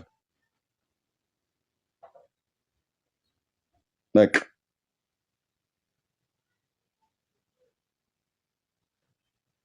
ከዛ ከየት ላመጣው እችላለሁ? ወንድሞች እናቶች፣ በቃ ህይወታቸውን ብቻ ሳይሆን ህይወቴንም ነው ጭምር የምነግርህ። ኮምፒውተር በሌለኝ ሰዓት ላይ ኮምፒውተር ግዙልኝ ብያችሁ ገዝታችሁልኛል። በጣም ብዙ ጊዜ መጽሐፍቶች ስለምፈልጋቸው እነዚህ ህይወት የሌላቸው መጽሐፍቶች ናቸው ግዙልኝ ብዬ ስል ገዝታችሁልኛል። ለምንድነው ግዙልኝ ብዬ ያልኩት? ስለሌለኝ። ለምንድነው የሌለኝ? የሙሉ ጊዜ አገልጋይ ነው። በምታመምበት ሰዓት ላይ 2 ዓመት ሙሉ ጥርሴ ነክሼ እዚህ ሳቃስትበት የነበረውን ህመም በኋላ ላይ ህመሜን ሲሰሙ ያው እዚህ ዕብራዊት እህት እያዋለች ሌሎችም ወንድሞች እንግዲህ እኔ ወጥቼ ነው ብዬ የምናገረው አለች ዕብራዊትዬ ማለት ነው። ለህዝቡ ተናግረን መታከም አለብህ ብላለች። ስለዚህ ብዙዎች እንደቀማኋቸው እንዳጭበረበርኳቸው መስሏቸው በጣም ብዙዎች በህመሜ ላይ ተሳለቁ፣ አሾፉ፣ ቀለዱ። አይመለከተኝም ግን እኔ እና ጌታ እግዚአብሔር ቅዱሳን እግዚአብሔር ይባርካችሁ። የገንዘብ መዋጮ አደረጋችሁ። ለምን? ስለሌለኝ። ለምን የሌለኝ? የሙሉ ጊዜ አገልጋይ ስለሆንኩ። ይሄን የጽድቅ መንገዱ በቃ ከሌለ የለም ብለህ ትጠይቃለህ። ከተራብኩኝ እኔ በይሉንታ ዝም ብዬ አልሞትም። ዳጊዬ ብዬ ደውላለሁ። ዳጊ ጋር፣ ቢኒ ጋር፣ ቤካ ጋር ደውላለሁ። እናንተ ጋር መጥቼ ቀጥታ እናገራለሁ። እንዴ በተራቡ ሰዓት እኮ እነ ቅዱስ ጳውሎስ እኮ አብሉን ብለው እኮ ጠይቀዋል። እኔና ባርናባስ ብቻ ነን ወይ ዕዳ ያለብን ብሎ ጠይቋቸዋል እኮ። ይሄ ነው የጽድቁ መንገድ ብራዘር። ራእይን ደግፉ ብሎ የእግዚአብሔርን ሕዝብ ከመዝረፍ ይልቅ ከተራብኩ ተርቤያለሁ እላለሁ መጥቼ። ከማን የተማርከው ብለህ ካልከኝ ከጳውሎስ። ጳውሎስ የሚበላ ነገር ጠየቀው ብለህ ካልከኝ አዎ። ማንን? የቆሮንቶስን ቤተክርስቲያን። በምን? በፊት ለፊት መጥቶ የሚያበራየውን በሬ አፉን አትሰሩት ብሎ ያለው እኮ ጌታ ስለ በሬ ገዶት አይደለም፣ ስለኛ ስለ አገልጋዮች ነው አላለም እንዴ? ብሏል። እኛ መንፈሳዊ ነገር የዘራን ከሆነ ከእናንተ ስጋዊ ነገር ብናጭድ ቁም ነገር ነው ብሏቸዋል። በቃ ቀጥታ ጽድቁ እሱ ነው። እኔ ዘንድሮ የሚያምታታ አገልጋይ ነው በጣም። አንተ መንፈሴን ሁሉ ያበሳጨዋል አልኩ። ታው እባክህ፣ ቀጥታ ጠይቅ። አሁን ሌብነቱ ያልሆነውን ነው ብዬ መናገር ነው። እርቦኛ እንዲህ አይነት ችግር ውስጥ አለው ብዬ ካልኩ አሁን ቤካ በእኔ ሊቀልድ ነው ወይስ ካለው ላይ ሊያካፍለኝ ነው? እኔ በእርግጠኝነት ይቀልድብኛል ብዬ አለም ወንድሜ ስለሆነ ጠይቀዋለሁ። ዳጊ እንደዛ ብዬ ብል፣ ዕብራዊት እንደዚህ ብዬ፣ ሰላም እንደዚህ ብዬ ብል ሊቀልድ ነው? ቢኒ እንደዚህ ብዬ ብል በፍጹም ለዚህ አልጠረጥራቸውም። እነሱ ብቻ አይደለም እዚህ ያሉትን በዓለም ዙሪያ ያሉ ቅዱሳን ወንድሞች እና እህቶች የጽድቁ መንገድ ያ ነው። እንኳን ነቃ በሉ። አይቆዩም አልኩ፣ በእግዚአብሔር መንግስት ውስጥ አይከርሙም አልኩ። እግዚአብሔርም ከነሱ ጋር አይሆንም። ተባረኩ። ቢኒያም ጸጋ ይብዛልህ። እሺ ቴንክ ሰላም። እሺ ስለዚህ ወንድሞችና እህቶች እግዚአብሔር ብድራትን ይከፍላል። ባይከፍልም ደግሞ ከተከፈለልን ዋጋ የተነሳ የስጋ ነገር ያስጨንቃል፣ በጣም ብዙ ነገር ማለት ነው። እና ቢሆንም ግን እግዚአብሔር ጻድቅ ነው።